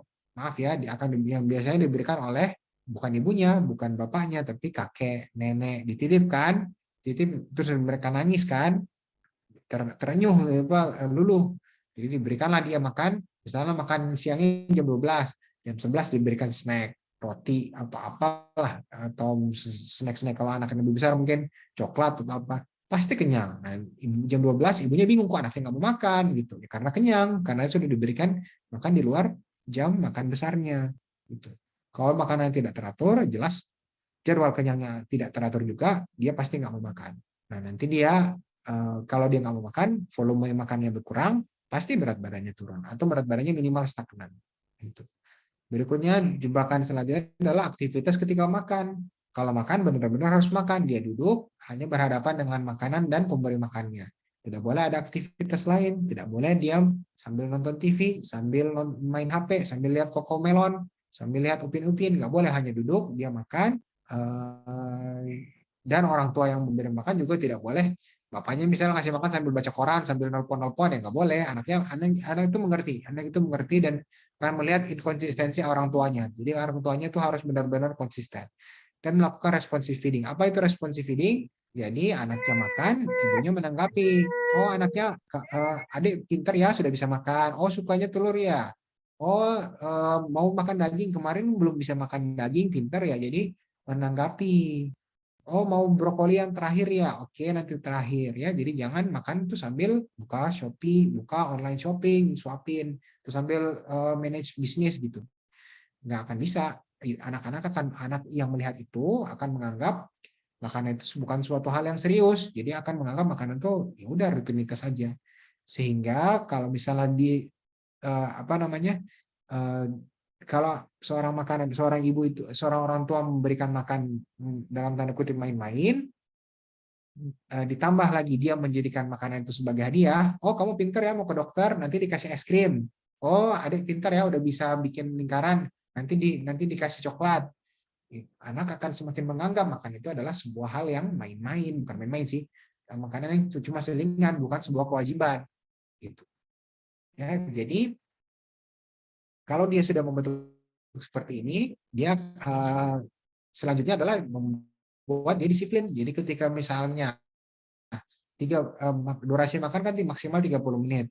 Jadi kalau misalnya seorang anak itu diberikan makan misalnya jam 7.30 dia cuma makan 2 sendok, dok. Oke, ya udah biarin aja. Nanti maksimal kan kesepakatan 30 menit. Jam 8 udah berlalu dia cuma makan 2 sendok, biarin aja.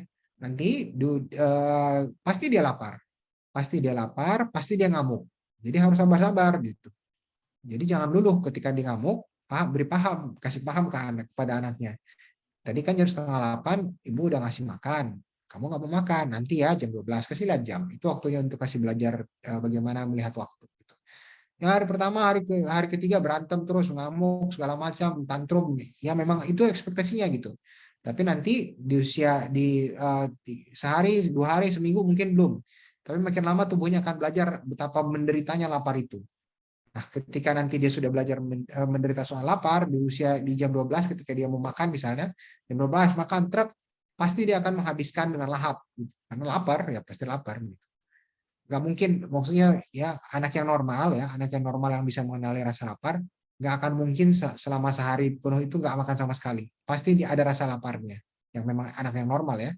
Jadi ketika dia diberikan makan, dia jam makannya itu dirubah dan ditegaskan supaya tidak makan di luar jam makan.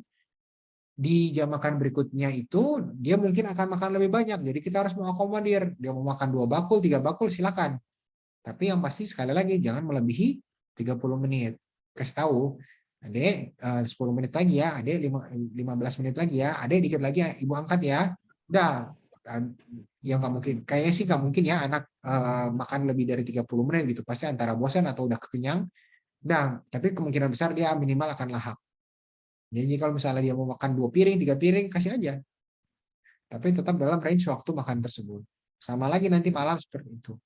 Terus tadi jangan berikan snack 2 jam sebelum makan, dan jarak antara jadwal makan itu harusnya minimal 2 jam ya, bahkan 4 jam supaya ada waktu untuk dicerna. Seperti itu.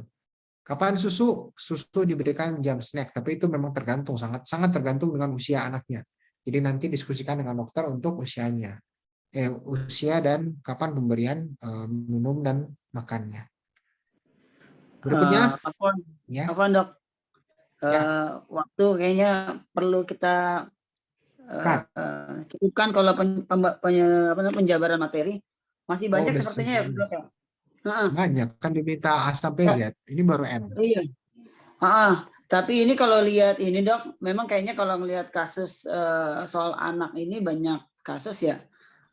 Boleh mungkin izin teman-teman semua kita lanjut ke sesi tanya jawab aja, gimana boleh. Dok? Karena boleh. Jadi mungkin nanti akan ada slide-slide yang disampaikan sambil menjawab pertanyaan, Dok. Boleh. Boleh, Dok ya. Boleh, Oke, teman-teman semua, mohon maaf ini memang materinya lagi asik-asiknya nih, mulai bahas ada kasus-kasus ya di Ya. keseharian kita sebagai orang tua. Tapi karena kita tetap dibatasi waktu, silakan bagi teman-teman semua saya membuka kesempatan buat yang mau bertanya langsung dulu mungkin, karena ini pertanyaan di kolom chat banyak sekali soalnya. Ada 1 atau 2 orang yang mau bertanya langsung? Saya, Ada Dok. 10 nih. Oke ya, silakan. Oke, singkat ya. Saya, Dok. Ya, Siap, silakan Saudari iya. Sani. Ya. Assalamualaikum warahmatullahi wabarakatuh. Waalaikumsalam warahmatullahi wabarakatuh. Ya, selamat pagi menuju siang ya, Dok. Iya. Saya seorang ibu dari anak yang berumur 1 tahun, Dok. Iya. Yang ingin saya tanyakan, tadi kan saya sudah mendengarkan pembahasan terkait cara memberikan MPASI. Yang ingin saya tanyakan, bagaimana cara mengatasi anak saya sudah mulai GTM, Dok, susah makannya. Sedangkan menu sudah bervariasi, jadwal makan sudah diatur, no distraksi juga, tapi tetap GTM. Bagaimana itu solusinya, Dok? Dan yang kedua, ini saya baru mau dengarkan dengan seksama, adakah vitamin penambah nafsu makan gitu, Dok? Ya, siap. Keburu dikat ya. Terima kasih, Dok. Ya, Assalamualaikum. Ini saya langsung jawab atau dikumpulin dulu nih? Waalaikumsalam warahmatullahi Langsung wabarakatuh. aja, Dok. Terima kasih. Habis ini kita di kolom chat aja, Dok. Oke, ya. Terima kasih Bu Sani ya. Makasih. Saya coba jawab ya. Ini memang ada di slide-slide selanjutnya ya. Jadi saya udah ini nih anak saya udah dibikin jadwal segala macam, udah dibuat dikasih makannya variasi gitu ya, 3 kali setiap 2 hari ganti makan, kok ada masalah gitu. Yang pertama harus disingkirkan perilaku makan yang tadi gitu ya. Biasanya kita kalau udah kayak begini harus benar-benar dicek nih sama dokternya. Jadi biasanya kalau saya sih bikin jadwal nih jam sekian, kapan jam sekian. Biasanya kadang-kadang tuh antara dia masalah tidur, jadi tidurnya kelamaan lah, kebanyakan tidur, jadi dia bangun tiba-tiba udah lapar langsung snack. Jadi penting seperti itu. Atau di perilaku makan, jadi kayak tadi misalnya dia makan sampai nonton Cocomelon lah, apalah, Upin Ipin atau apa. Satu lagi, kalau udah disingkirkan itu semua udah bagus, Dok, sudah saya ikutin feeding rule segala macam, udah saya ikut pelatihan segala macam, harus disingkirkan berikutnya adalah infeksi. Yang harus disingkirkan kan nomor 1 adalah tuberkulosis ya. Jadi jangan sampai dia, jadi lihat-lihatlah kalau di sekitar mungkin di kota besar mungkin enggak ya, tapi bisa jadi ada gitu ya. Anak-anak nggak tahu terpapar dari mana, pamannya berobat lah atau dia lagi liburan terpapar berobat tuberkulosis, kena TB, jadi berat badannya mengalami turun, nggak sadar tuh. Kalau anak gizinya baik, dia jarang ada gejala batuk-batuk gitu, baru nanti akan timbul ketika dia mulai turun berat badannya. Yang kedua adalah infeksi saluran kemih. Pada laki-laki ada penyakit namanya fimosis. Jadi maaf ya, kulit yang biasanya disunat itu kalau misalnya pada laki-laki itu kan diiris. Nah, kulit itu biasanya bisa ditarik ke belakang. Kalau nggak bisa ditarik, melengket, jadi nanti itu akan menjadi sumber infeksi. Jadi di situ terus-menerus infeksi-infeksi sehingga protein yang kita kasih digerogoti. Anaknya laki-laki apa perempuan, Bu? Bu Sani, Laki-laki, Dok. Laki-laki. Ya mungkin ada tempatnya untuk diperiksa infeksi saluran kemih. Ada infeksi-infeksi lain memang, salah satunya bukan infeksi sih, tapi alergi. Nah, tapi itu yang menegakkan harus dokter ya, jadi nggak boleh mungkin anaknya jadi nggak boleh dari koala wakila, jadi nggak boleh katanya kayaknya alergi ini digigit nyamuk dibilang alergi, itu harus ditegakkan oleh dokter. Jadi jangan gegabah terus habis itu termakan iklan kan berikutnya, anaknya alergi Bu, dikasih susu segala macam, makin turun lah nanti dia ya. Dan yang ketiga adalah oromotor, masalah otot mulut. Bisa banget ada gangguan oromotor pada anak-anak yang sehat, jadi nggak ada masalah neurologi atau masalah saraf, bisa terjadi oromotor. Kalau di bawah 12 bulan rata-rata rada susah memang untuk melakukan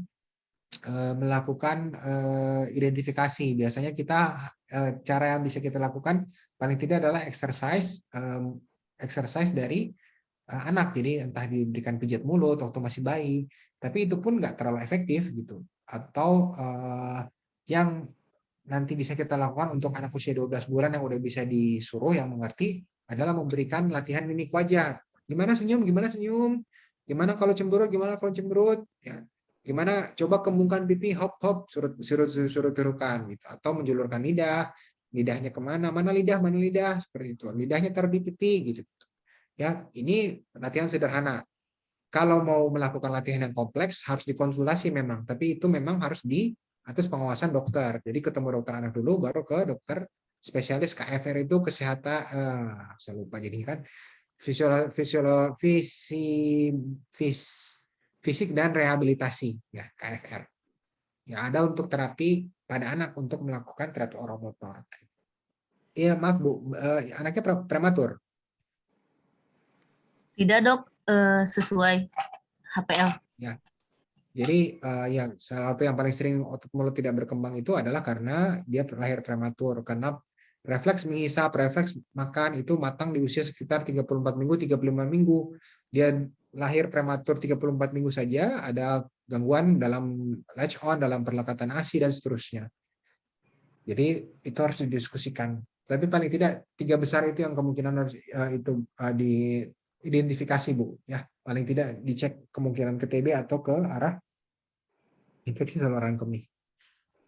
Ya, pertanyaan kedua. Sebenarnya kan ini pertanyaan saya ke audiens ya. Ada nggak vitamin penambah nafsu makan? Kira-kira ada nggak? Nggak ada sih dok, harusnya. Nggak ada. Tadi ada anak yang jawab nggak ya? Ya jawabannya memang nggak ada gitu ya. Jadi vitamin penambah nafsu makan itu entah dari mana, entah dari zaman kapan, itu cuma produk iklan aja gitu. Ya, vitamin dalam tubuh diangkut oleh karbohidrat, protein, dan lemak. Jadi kalau misalnya dia nggak ada karbohidrat, protein, dan lemak, nggak akan diangkut. Jadi maaf ya, jadi kotoran doang gitu. Ya, dompet berkurang, tapi anak nggak bertambah berat badannya. Nah, kalau misalnya apa cara menambah nafsu makan, memang ya satu adalah anaknya harus lapar, ya. Yang kedua makanannya enak. Dua itu aja, gitu ya. Itu saya kutip dari Dokter Apin ya, kalau mau suka ikut IG beliau tuh, saya setuju sih, makan enak dan rasa lapar kan. Kalau misalnya kita lapar banget gitu, mau makanan yang kita nggak suka ya pasti mau dilahap aja kan, yang penting kan kita kenyang. Itu sudah terjadi pada anak-anak Bu. Gimana cara membuat anaknya lapar? Adalah dengan membuat jadwal. Kalau jadwalnya tidak berantakan, pasti dia akan lapar, jadi berantakan juga. Kalau dia berantakan laparnya, pasti dia nggak mau makan. Gitu. Kadang-kadang tuh memang ada faktor ketiga, seperti orang ketiga, seperti kakek, nenek. Tapi enggak, saya ini bukan membuat kampanye jangan diasuh sama kakek nenek ya. Ada juga kakek nenek pintar gitu, yang udah tahu video ada, maksudnya ada seperti itu. Lebih tahu daripada orang tuanya bahkan. Tapi itu harus dilihat-lihat. Biasanya kadang-kadang juga pada susternya gitu-gitu, atau diasuh sama yang lain karena mereka tidak punya kedisiplinan, tidak punya rasa mendisiplinkan yang ada pada orang tua. Saya juga nggak tahu seperti apa itu. Pokoknya beda lah kalau diasuh orang tua sama keluarga yang lain. Ya. Yang ketiga adalah makanan enak. Kalau memang makanan yang mohon maaf ya Bu, kalau saya sih selalu bilang ke orang tuanya kan, kalau misalnya ibu dikasih makanan yang ibu kasih ke anaknya, mau nggak ibu makan? Kalau ibu bilang nggak mau, ya berarti memang kemungkinan besar sesuatu yang dikasih itu tidak berselera. Biasanya sih selera anak itu nggak jauh-jauh larinya dari selera keluarga. Jadi kalau misalnya, tapi itu teori waktu saya masih pendidikan dokter spesialis ya. Jadi nyambung lah selera anak sama selera ibu. Tapi entah kenapa sekarang ya bapaknya suka makanan Padang, anaknya nggak mau rendang. Jadi maunya yang canggih-canggih, harus sushi lah. Entah saya belum tahu itu kenapa. Tapi yang jelas coba variasikan makanannya. Jadi kalau misalnya hari ini ayam goreng, mungkin besok dikasih ayam goreng saus kecap, lusa dikasih ayam goreng saus tomat misalnya. Jadi anak tuh mengenal rasa, dan setiap makanan itu sebuah pengalaman yang menyenangkan gitu, karena ada discovery bagi dia dan bagi belajar juga gitu. Itu mungkin tips yang saya berikan. Saya tahu ini semua di atas kertas, semuanya hanya nasihat-nasihat. Saya belum pernah mempraktekannya tentu saja. Jadi saya mohon maaf kalau misalnya tidak tepat, tapi mungkin memang ada untuk peluang untuk ibu cari konsultasi ke dokter terdekat untuk solusi yang paling tepat nih, karena ini menyesuaikan sekali dengan keluarga gitu, pola keluarga, budaya dan seterusnya. Mudah-mudahan Oke. menjawab ya, Bu ya. Siap. Lanjut ya dok, pertanyaan dari kolom silakan, chat silakan. Dok. Dari Tadi Bu Sani Latif. masih mau nanya? Oh, tidak dok ya. Terima kasih ya. Oh ya. Ya, maaf, Oke, silakan maaf, moderator, Bu. maaf. Ah, Ini karena banyak, jadi saya minta ada kebijakan dari yang menanya. Ini yang mau ditanyakan pertama dari saudara Latif itu menghadapi hepatitis misterius pada anak dok, yang akhirnya ini sedang melanda. Kebiasaan sehat apa saja yang perlu dibangun sejak dini untuk menghindari penyakit misterius ini dok? Hepatitis misterius katanya. Terima kasih ya Pak Latif. Begini, hepatitis misterius ini saat ini masih diteliti diteliti juga di Eropa. Ada kasusnya di Indonesia, ada. Cuma kita masih belum mengetahui sebab jelas. Kalau teori yang didapat itu teori yang digadang-gadang karena COVID. Jadi COVID dia mengubah sistem saluran cernanya sehingga saluran cerna itu lebih gampang menerima virus yang namanya adenovirus, dan adenovirus itu menyebabkan hepatitis gitu. Itu teori saja, jadi belum ada bukti yang konklusif. Jadi kalau Bapak tanya gimana melindungi yang seperti itu, satu, pastikan precaution terhadap COVID aja gitu ya. Kalau ada Bapak dan Ibu mungkin mendengar, aduh ini hepatitisnya karena vaksin COVID ya? Enggak, karena hepatitis yang ada di Eropa, Inggris itu di hampir 50% lebih itu anak-anak itu sudah dapat vaksin COVID gitu. Jadi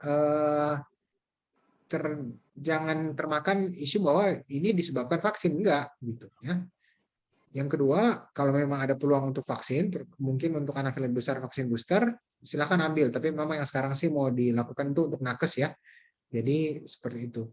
Kita nggak tahu kenapa ke anak, kenapa dia spesifik itu, tapi yang bisa saya berikan adalah precaution umum terhadap COVID ya. Jangan dibawa kemana-mana. Kalau misalnya lagi di luar pakai masker untuk anak usia 2 tahun ke atas, ya.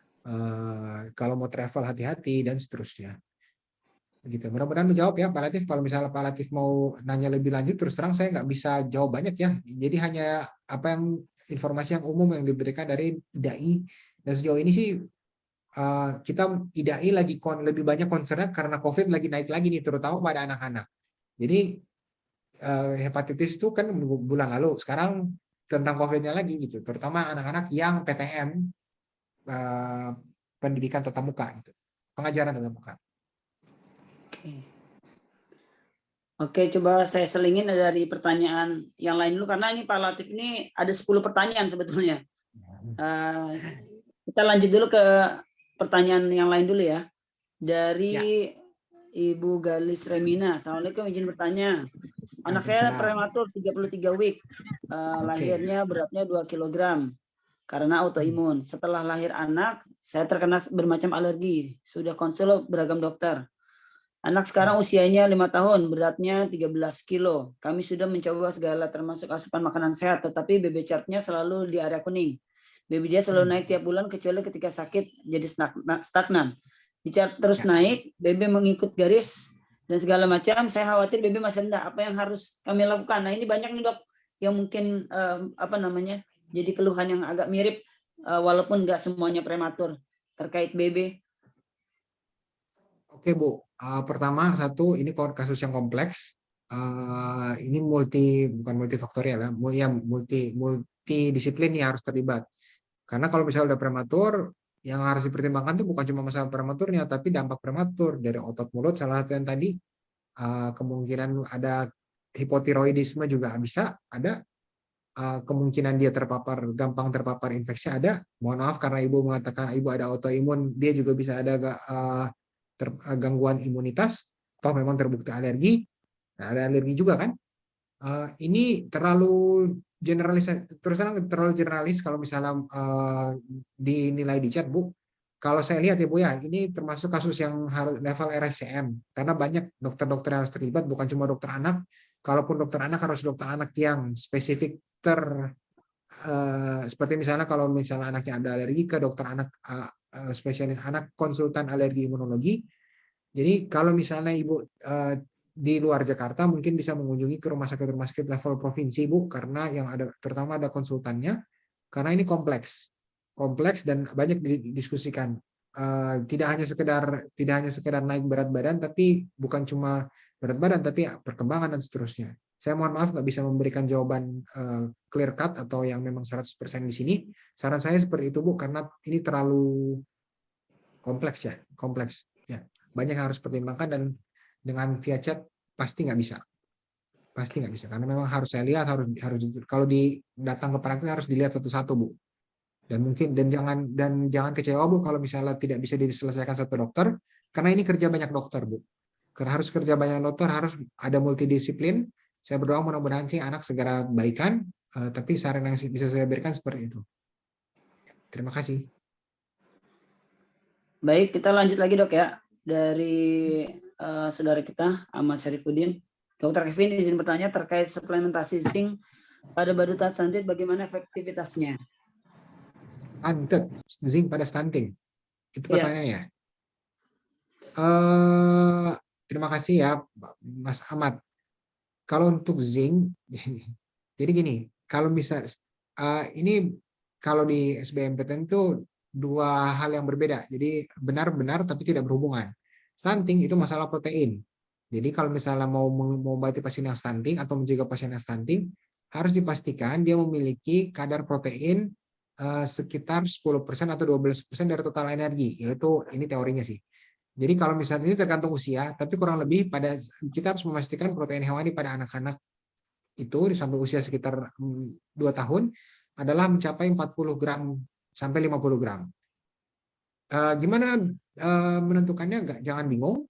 Kalau satu butir telur kuning dan putih ya, bukan cuma putih, itu 15 gram rata-rata sekitar itulah. Jadi kalau misalnya dia 40 gram sampai 50 gram, kurang lebih 3 butir telur. Kalau mau nanya konversi itu ayam ke ayam berapa, ke sapi berapa, terus terang saya juga nggak hafal. Yang dietitian yang hafal, tapi resep gampangnya seperti itu dengan telur. Ya, kalau anaknya nggak mau makan telur, memang harus ditanyakan apa yang lebih baik ya, pengganti protein hewan yang lebih baik. Soal suplementasi zinc, yang jelas itu tidak berhubungan dengan stunting, walaupun memang perlu. Ada yang mengatakan memang zinc itu meningkatkan kekebalan tubuh, membantu berbagai macam ini, mencegah penyakit infeksi dan sebagainya, tapi setahu saya itu masih dalam batas penelitian yang bersifatnya personal, belum menjadi sebuah panduan. Yang sudah menjadi panduan adalah vitamin D dan zat besi yang ditampilkan. Ini yang makanya diberikan di sini, yang saya tampilkan di sini. Ada manfaatnya, ada, tapi ya apakah akan beda anak yang tidak disuplementasi zinc dengan zat besi? Yang tidak disuplementasi zat besi sejauh ini belum ada data. Ya, kalau misalnya kalau beda dengan zat besi, misalnya anak yang sudah tahu defisiensi terus habis itu nggak diterapi, pasti ada perbedaan IQ. Kalau zinc belum ada laporan yang setahu saya konklusif. Gitu ya, mudah-mudahan menjawab, Mas Ahmad. Siap. Lanjut, Dok, ya. Dari Bu Nurhalina. Saat ini saya sedang fokus meneliti tentang kaitan maternal mental health terhadap pertumbuhan anak. Background saya adalah Kesmas. Apakah isu tentang kesehatan mental ibu menjadi salah satu concern dari teman-teman SPOG dan SPA? Ya, menjadi concern, Bu. Pertanyaannya concern atau enggak kan? Jadi concern, Bu. Jadi concern Siap. memang terutama di puskesmas besar seperti Puskesmas Jakarta gitu ya. Itu udah ada klinik mental health, jadi silahkan. Tapi terus terang ya, kadang-kadang saya itu dalam sisi yang memang empati terhadap mental health, tapi saya juga melihat kalau misalnya ada yang mental health yang menggunakan label mental health sebagai excuse. Jadi saya bisa gitu bilang saya hobi telat karena mental health gitu ya, tapi kan nggak bisa seperti itu juga gitu.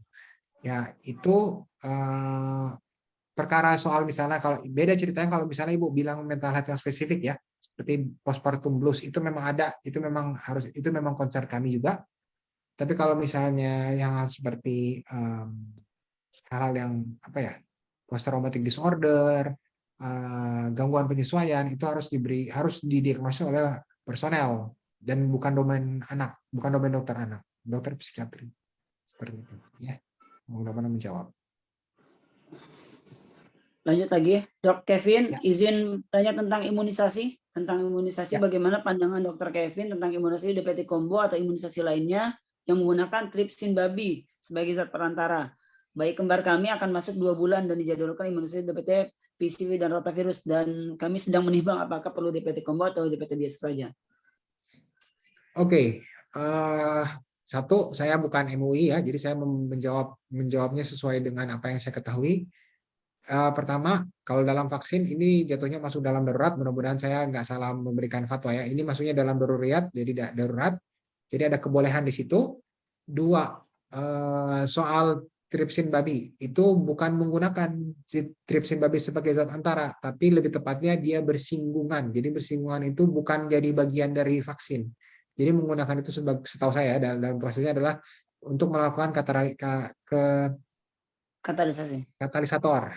Sehingga terciptalah vaksin yang terjadi seperti itu ya, terjadi seperti itu. Jadi zat yang enzim yang dipakai itu tidak ada di dalam vaksin. Jadi kalau misalnya lihat labelnya bilang bersinggungan, hanya bersinggungan ya. Dan kalau guru saya tuh selalu mengandaikan kalau misalnya kita kan misalnya najis mukodallazo kan kalau misalnya yang cuci 7 kali hilang. Nah ini dipurifikasi sampai berkali-kali, saya nggak tahu berapa ribu kali gitu. Jadi apakah memang akan jadi itunya? Yang ketiga, kalau memang ragu, jadi kenapa ada vaksin yang seperti ini? Itu kan untuk mengurangi kipinya. Jadi kalau kadang-kadang kan kalau misalnya yang pakai ini nggak ada demam, lebih ringan kipinya dan segala macam, anaknya lebih cepat selesai dari iritabilitasnya, boleh silahkan. Kalau misalnya maupun mengambil masalah yang lebih yang DPT combo yang standar Pentabio ya, yang dari Bio Farma, mohon maaf sebut nama merek tapi memang cuma itu, pun adalah kembali ke masing-masing gitu. Jadi kembali ke ibu gitu. Jadi maksudnya kalau ibu menanya, jadi mendingan yang mana, itu saya akan kembalikan ke ibu untuk memilihnya gitu ya. Kalau misalnya dari saya cuma menjabarkan MUI bilangnya seperti itu boleh. Kalau ibu mau memberikan yang yang menyinggung dengan enzim tripsin, silakan, nggak ada masalah, efektivitasnya sudah terbukti. Nggak mau memberikan, mau yang ke Pentabio tapi ditambah dengan polio oral juga boleh, silakan. Tapi harus diingat kalau misalnya dengan Pentabio yang 5 itu DPT combo, yang non OPV, dia harus tetap mendapatkan dosis IPV, jadi injected polio vaccine, sebelum usia 12 bulan. Jadi pasti akan nambah suntikannya. Itulah yang akan membuat galau-galau, kan nggak semua orang tua tahan melihat orang tua anaknya divaksin kan. Jadi kadang-kadang suka dikasih ke nurse aja pegang kalau lihat itu sakit. Nah, itu yang harus dipertimbangkan. Mudah-mudahan menjawab ya. Oke, mudah-mudahan menjawab. Kita lanjut lagi dari Mami Naura Yaser. Assalamualaikum Dok Kevin dan Ibu-Ibu serta semuanya. Izin bertanya tentang keharusan atau anjuran susu formula atau UHT. Antara susu formula dan UHT mana yang lebih bagus untuk tumbuh kembang anak? Oke, waalaikumsalam Mama Naura. Satu, susu UHT nggak boleh diberikan di bawah usia 12 bulan karena ginjalnya belum siap. Kalau diberikan nanti dia overload ginjal, nanti bisa mengalami gangguan. Dua, susu UHT sama susu formula. Pertama, kenapa anak itu mendapatkan susu sih? Kalau di bawah usia 12 bulan itu memang untuk mengejar kalori. Sebelum MPASI dia untuk mengejar kalori. Setelah dia bisa MPASI, dia bisa dapat kalori dari makan makanan padat. Jadi tidak ada keharusan untuk memberikan susu formula atau susu UHT atau apapun lah, apalagi kalau misalnya dia masih ASI. Kenapa harus dapat susu? Karena sumber kalsium. Ya, jadi kalau mau diberikan susu bukan untuk meningkatkan berat badan lagi, tapi untuk susu sebagai sumber kalsium. Nah, anak saya yang mana? Ibu harus diskusikan dengan dokternya, karena kalau misalnya anaknya cukup, berat badan cukup, tinggi badan cukup, pemberian yang susu yang cukup diberikan cukup dengan susu UHT sebenarnya untuk memberikan sumber kalsium. Bukan susu formula karena nanti ada resiko kalorinya bertambah dan nanti dia obes. Kalau obes beda lagi ceritanya. Mudah-mudahan menjawab ya. Oke, lanjut lagi dari ini tadi Ibu Sani udah ya. Cuman dia tentang boleh tidaknya dikasih makan protein hewani maksudnya.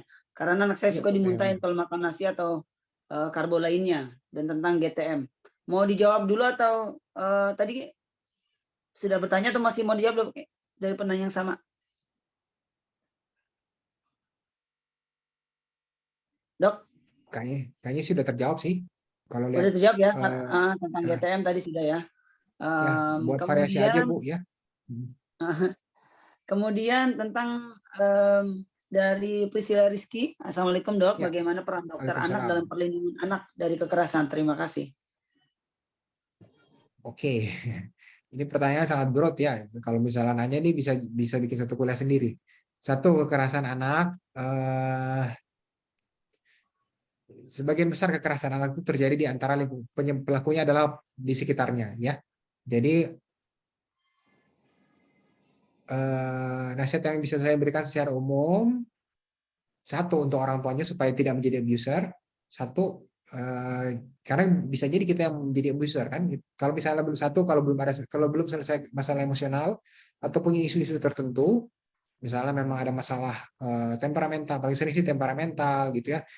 Kalau dengar cerita-cerita ustadz-ustadz kita gitu, ibunya memang ada waktu dia masih kecil, dia tuh dapat abuse. Jadi ketika dia udah belajar, tapi ketika dia lagi marah sama anaknya, dia terpatri itunya, sehingga dia dorong anaknya jatuh dari itu. Itu sesuatu yang dia nggak bisa kontrol gitu ya. Mudah-mudahan ibunya sih dimaafkan oleh Allah untuk atas itu. Tapi itu dulu, identifikasi dulu diri sendiri dan pasangan. Ya, jadi jangan sampai kita sebagai orang tua malah jadi abuser, nauzubillah min dzalik gitu ya. Yang kedua, ya memang harus senantiasa mengelilingi kita dengan orang-orang baik ya. Soalnya memang susah gitu ya. Karena ya tadi yang pasti sebagian besar abuser itu dari kalangan kita sendiri. Jadi identifikasilah. Ya, yang berikutnya adalah harus menjadi orang tua yang baik yang mendengar anak gitu ya. Anak-anak yang kalau ini konteksnya sexual abuse ya, itu beda. Jadi biasanya dia ceria jadi nggak ceria, itu tanda-tandanya. Atau dia jadi sering megang kemaluannya, atau sering jadi nggak, tadinya dia pede jadi nggak pede. Itu tanda-tanda awal karena ada sesuatu nih, ada sesuatu dan mungkin berkaitan. Biasanya itu mulai terjadi ketika dia sekolah. Jadi kalau dia sekolah, dengan catatan ini apa namanya, lingkungan core, lingkungan nuklirnya, lingkungan keluarga intinya itu baik-baik saja ya. Itu biasanya ketahuan pada saat dia sekolah, kok dia tadinya ceria kok sekarang nggak ceria gitu, atau dia jadi lebih menutup diri gitu, atau atau malah jadi nggak mau sekolah ya. Tips yang selanjutnya adalah memberikan pendidikan jinsiah, tarbiyat jinsiah gitu. Oh ya, sorry, bocor ya suaranya. Ya, jadi pertama jelaskan bahwa laki-laki dan perempuan itu beda, ibu dan perempuan, jenis kelamin itu ada laki-laki dan perempuan. Ya, jadi jangan bilang ada non binary lah. Ada yang bilang laki-laki identifikasi perempuan segala macam. Itu beda, bukan seperti itu kita. Terus habis itu yang kedua, terangkan daerah-daerah khusus, misalnya sentuhan yang dari yang aman sampai bahaya. Sentuhan di kepala, sentuhan di kepala, sentuhan di pundak, itu sentuhan aman. Terus sentuhan yang mulai awas di kaki, di betis. Terus sentuhan yang paling bahaya di daerah baju renang, yang tertutup baju renang. Sebentar, maaf, saya charge laptop sebentar. Tapi mudah-mudahan menjawab. Sebentar ya, saya hitung dulu.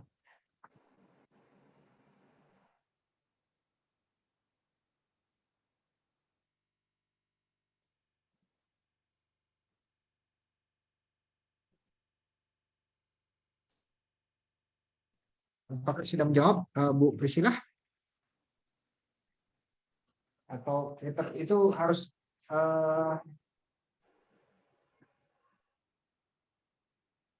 ada bahasan sendiri ya memang. Oke Dok.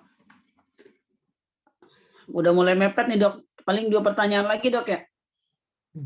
Ya. Ya boleh. Yang satu dari Mbak Sulis tentang tuberkulosis. Apakah perlu dites Mantoux, Pak, sedangkan pada anaknya tidak ada tanda-tanda. Dan satu lagi langsung dari Mbak Eliza Fardina ini tentang vaksin.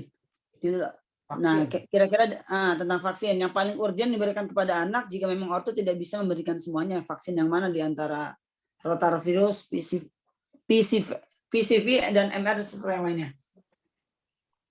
Oke, saya jawab yang vaksin dulu ya. Oke. Sebentar.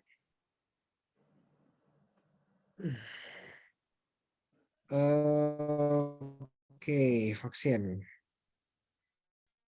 Ya, pertama yang mana yang paling esensial adalah yang sudah ditanggung oleh pemerintah. Jadi dari bawah 12 bulan harus dapatkan semuanya, termasuk selainnya kelihatan ya, termasuk sampai di MR. Nah, yang lain yang bukan esensial, semuanya kalau misalnya tanya dok yang mana yang rekomendasi, semuanya direkomendasikan. Cuma masalahnya yang direkomendasikan itu ada yang ditanggung pemerintah, ada yang enggak. Gitu. Jadi kalau misalnya saya mau ditanya yang mana yang diprioritaskan, yang jelas enggak, yang sudah didapatkan dari pemerintah tidak boleh kita sengaja melewatkan ya, kalau memang ada lagi sakit atau apa ya apa boleh buat gitu.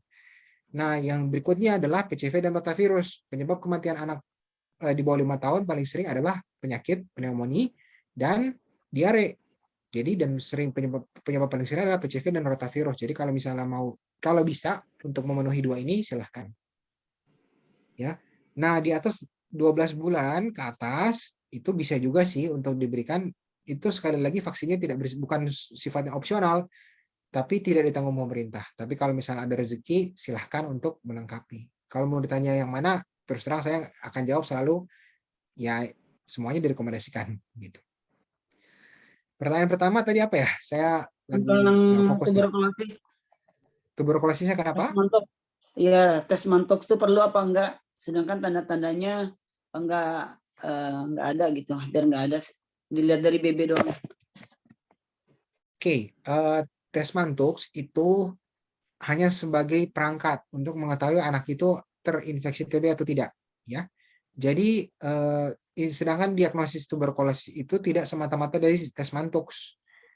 Jadi ada yang memang sudah nyata, misalnya dia tes Mantoux-nya positif, terus dia ada riwayat kontak erat gitu, ibu bapaknya berobat TB, ya kemungkinan besar anaknya juga kena TB.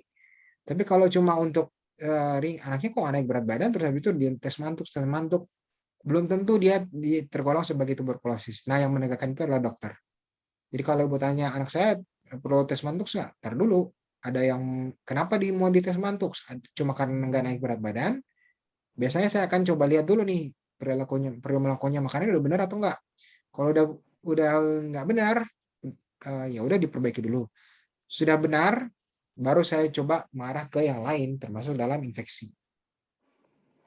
Assalamualaikum. Waalaikumsalam. Mau langsung? Iya, jadi gini dok, waktu dia usia 2,5 tahun dia pernah kontak sama anak yang TB. Jadi saya nggak ngerti anak itu TB. Terus saya ikut anak saya lagi makan, anak yang TB umur berapa? Waktu itu di bawahnya dia 1,5 tahun, tapi anak itu ketularan dari pengasuhnya yang sudah besar. Nah, anak saya juga sering ke rumah anak yang TB itu kayak gitu. Nah, terus kan ada benjolan di lehernya. Saya langsung periksakan ke dokter spesialis apa ya, yang diambil jaringannya itu. Kemudian waktu dilihat hasilnya itu normal, insya Allah. Nah, tapi sekarang kok BB-nya seret, padahal makannya banyak, makanan selingannya banyak, terus nggak banyak aktivitas, dan tidurnya juga aman gitu loh, maksudnya waktu tidurnya cukup kayak gitu. Itu bagaimana ya dok ya? Terima kasih sebelumnya. Ya, terima kasih. Terakhir, kalau dengan terakhir karena mepet nih. Kalau ceritanya seperti itu Bu, apalagi memang sudah confirm pengasuhnya itu TB, saya akan tes Mantoux. Karena itu Bu, gini Bu, tes Mantoux itu ada indikasinya. Maksudnya semua tes itu ada indikasinya. Kalau tes Mantoux, kita nggak main-main, dia nggak naik berat badan, tes Mantoux. Salah satu indikasi tes Mantoux adalah ada kontak, dan kontaknya bersifat erat. Ini kalau dari ceritanya Ibu, kemungkinan kontaknya erat. Anak 1,5 tahun tidak akan menularkan TB, tapi orang dewasa pasti akan menularkan TB. Jadi kalau misalnya kata kapan-kapan yang misalnya ibu mau ngundang si anak yang berobat TB ini tidur bareng, anaknya nggak apa-apa. Tapi jangan tidur bareng pengasuhnya. Atau jangan tidur anak yang di atas usia 8 tahun dan TB. Itu nggak boleh, harus dipisah. Ya, kalau misalnya Nah, sekarang, mohon maaf kalau dok, misalnya, ya, ini tapi tidak ada tanda-tanda batuk kayak gitu dok pas lagi malam-malam. Sedangkan sepupunya yang emang positif TB itu batuk-batuk. Nah, yang sepupunya ini dia nggak pernah kontak sama sepupunya karena sepupunya itu tinggalnya jauh ya, beda kota. Tapi yang oke. anak saya itu dari 2,5 tahun sampai sekarang umur 6 tahun itu tidak batuk-batuk di malam hari kayak gitu dok. Cuma BB-nya aja seret kayak gitu. Oke, Bu, kalau untuk tuberkulosis pada anak ada rada-rada beda dengan dewasa. Kalau dewasa kita lihat dahak, anak-anak nggak bisa disuruh dahak. Biasanya kita melakukan diagnosis tuberkulosis berdasarkan klinis atau gejala-gejala. Jadi gejala-gejala itu namanya juga gejala. Jadi ada kumpulan-kumpulan. Kumpulan-kumpulan itu dibuat skor, sehingga skor itu dibuat sebagai tool, sebagai perangkat untuk mendiagnosis ini anak kemungkinan TB. Karena gejala TB pada anak itu tidak benar-benar sama seperti dewasa. Tools yang ada, itu perangkat yang ada, scoring yang ada itu mencakup komponen 1 kontak erat, 2 mantux, 3 ada berat badan yang bukan berat badan terus, status gizinya, yang ketiga yang keempat benjolan, dan yang kelima adalah batuk-batuk. Memang ada 3 lagi yang lain dan itu tugas dokter untuk menegakkan. Nah, dengan ibu ada khawatir seperti itu, sudah terindikasi mantuk sebenarnya. Seperti itu. Apa menjawab? Karena kemungkinan kalau diperiksa mantuk semuanya akan terpenuhi dan akan tegak diagnosis sebagai tuberkulosis. Ya, terima kasih dok.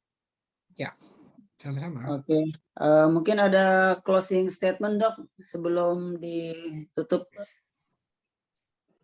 Baik, closing ya. Saya juga 1 jam tapi belum selesai sih. Betul. Bismillah.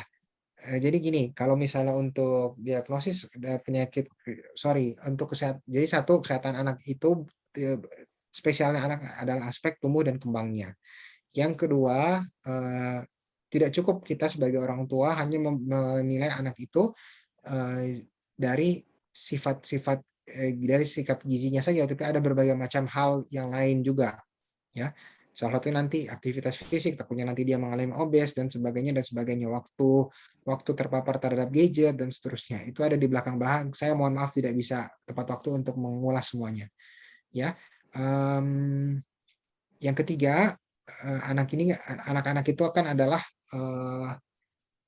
anak-anak itu kalau dalam Quran disebut sebagai zinatul wal hayati dunia, jadi perhiasan dunia kalau diterjemahkan secara kasar ya. Jadi karena namanya juga perhiasan, banyak yang akan mencuri. Jadi yang akan mencuri itu sekarang tantangannya banyak, bukan cuma dari kita yang nggak tahu, tapi dari orang-orang di luar. Nah, sekarang untuk itu kita harus membentengi perhiasan-perhiasan itu, satu dengan membentengi kita dengan ilmu. Jadi yang satu ikhlas dulu tadi kan, yang pertama Allah, jadi harus tahu dulu nih kenapa kita mau punya anak. Dua adalah dengan ilmu, jadi selalu belajar. Saya juga mau belajar dari ibu dan bapak, dan diamalkan, dipraktekkan, dan harus menjadi role model. Jangan sampai kayak tadi anak kita disuruh dilarang gadget misalnya, tapi kalau misalnya pas kita memberi makan, sambil lihat online shopping, sambil baca koran, sambil lihat saham, tidak boleh. Itu anak akan melihat inkonsistensi.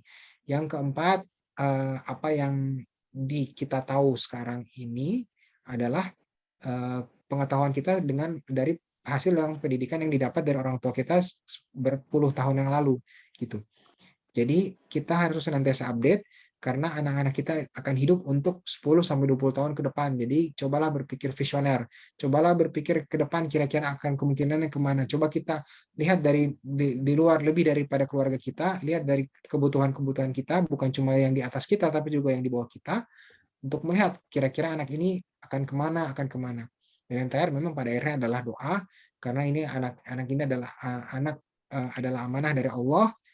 Ya, kita hanya bisa melakukan ikhtiar gitu ya. Betapa kan Nabi Nuh, orang tuanya Nabi, anaknya satu, Kanan itu kan membangkang. Sama Nabi Lut, suaminya Nabi, istrinya Nabi Lut juga membangkang. Tapi Nabi Ibrahim, bapaknya pembuat berhala. Ibrahim alaihissalam, Nabi Ibrahim adalah dia dilabeli sebagai bapak para nabi dan merevitalisasi ajaran tauhid seperti itu. Jadi kita tidak bisa menyalahkan kondisi dan kita tidak pula bisa mengeneralisasi karena kita tinggal di lingkungan yang Islam pasti anak kita aman. Tidak bisa. Kita harus senantiasa ikhtiar dan tawakal kepada Allah. Mudah-mudahan Allah memberikan yang terbaik. Seperti itu, Bapak Ibu sekalian, mohon maaf tidak bisa optimal. Mudah-mudahan ada manfaatnya. Saya senang bisa berdiskusi. Mudah-mudahan kekurangannya dimaafkan. Yang benar datangnya dari Allah, yang salah dari saya. Assalamualaikum warahmatullahi wabarakatuh. Waalaikumsalam warahmatullahi wabarakatuh.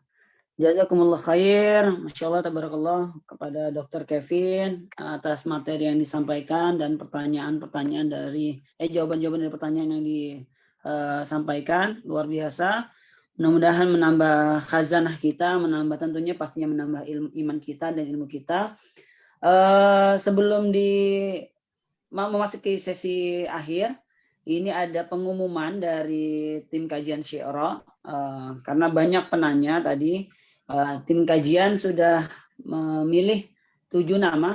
Nanti silakan bagi nama-nama yang disebutkan ini menghubungi tim kajian Syiro ya. Yang pertama ada Ibu Sani Permatasari, kemudian ada Ibu Galis Remina, ada Bapak Ahmad Syarifuddin, Ibu Fania Tirtajaya, Ibu Momi Naura Yaser, dan Ibu Priscilia Rizky, serta Ibu Tri Sulis. Kepada nama-nama yang tadi disebutkan, insya Allah akan ada door prize dari tim kajian Syiro. Silakan menghubungi tim kajian Syiro melalui IG yang mungkin kalau ada yang belum follow, tinggal follow kajian Syiro ya. Oke, teman-teman semua, para partisipan yang Allah muliakan, tadi sampai dengan 54 atau 55 tadi kalau nggak salah yang mengikuti. Sebelum kita tutup, seperti biasa kita akan adakan dokumentasi sebelum ditutup. Bagaimana tim kajian? Ya, silakan boleh minta tolong dulu untuk dibuka kameranya untuk kita foto bersama. Terus mungkin Dr. Kevin mohon maaf boleh share screen-nya dimatikan.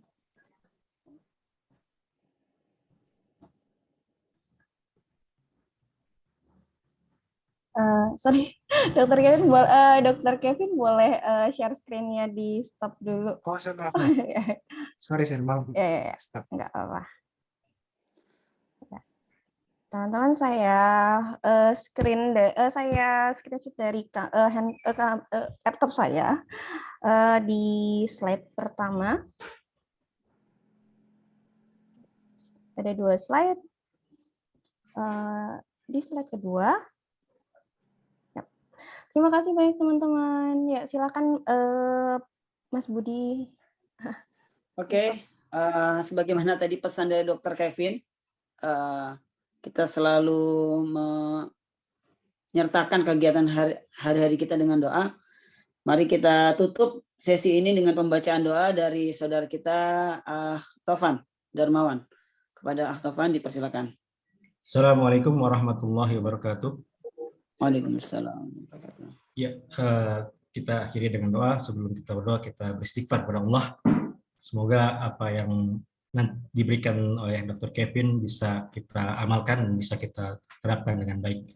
Astaghfirullahaladzim, astaghfirullahaladzim, astaghfirullahaladzim.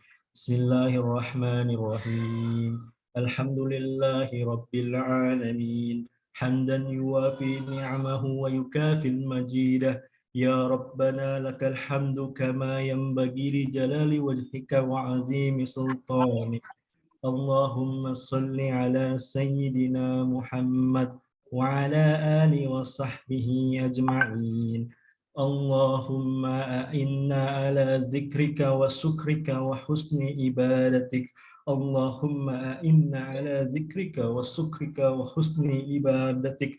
Allahumma fa'na bima 'allamtana wa 'allimna ma yanfa'una.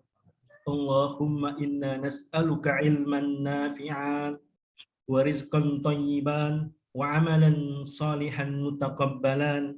Ya Hayyu ya Qayyum bi rahmatika nastaghith aslih lana sha'nana kullah ولا تكلنا إلى أنفسنا طرفة عين ربنا اغفر لنا ولإخواننا الذين سبقونا بالإيمان ولا تجعلنا في قلوبنا غلا للذين آمنوا ربنا إنك رؤوف رحيم اللهم إنا نسألك سلامة في الدين وعافية في الجسد وزيادة في العلم وبركة في الرزق وتوبة قبل الموت ورحمة عند الموت ومغفرة بعد الموت اللهم هون علينا في سكرات الموت والنجاة من النار والعفو عند الحساب اللهم أصلح لنا ديننا الذي هو عصمة أمرنا وأصلح لنا دنيانا التي فيها معاشنا وأصلح لنا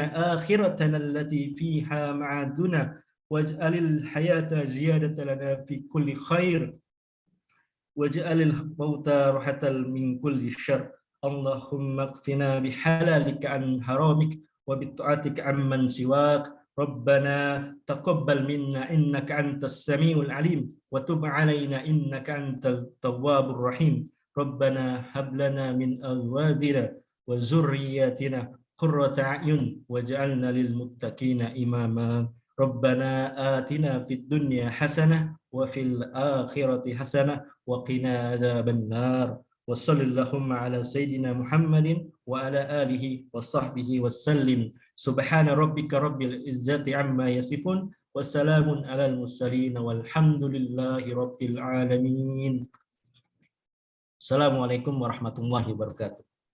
Waalaikumsalam warahmatullahi wabarakatuh. Amin amin ya rabbal alamin. Mari kita sempurnakan dengan doa kafaratul majelis. Subhanakallahumma bihamdik asyhadu an la ilaha illa anta astaghfiruka wa atubu ilaik. Saya mohon maaf atas segala kekurangan selama kajian.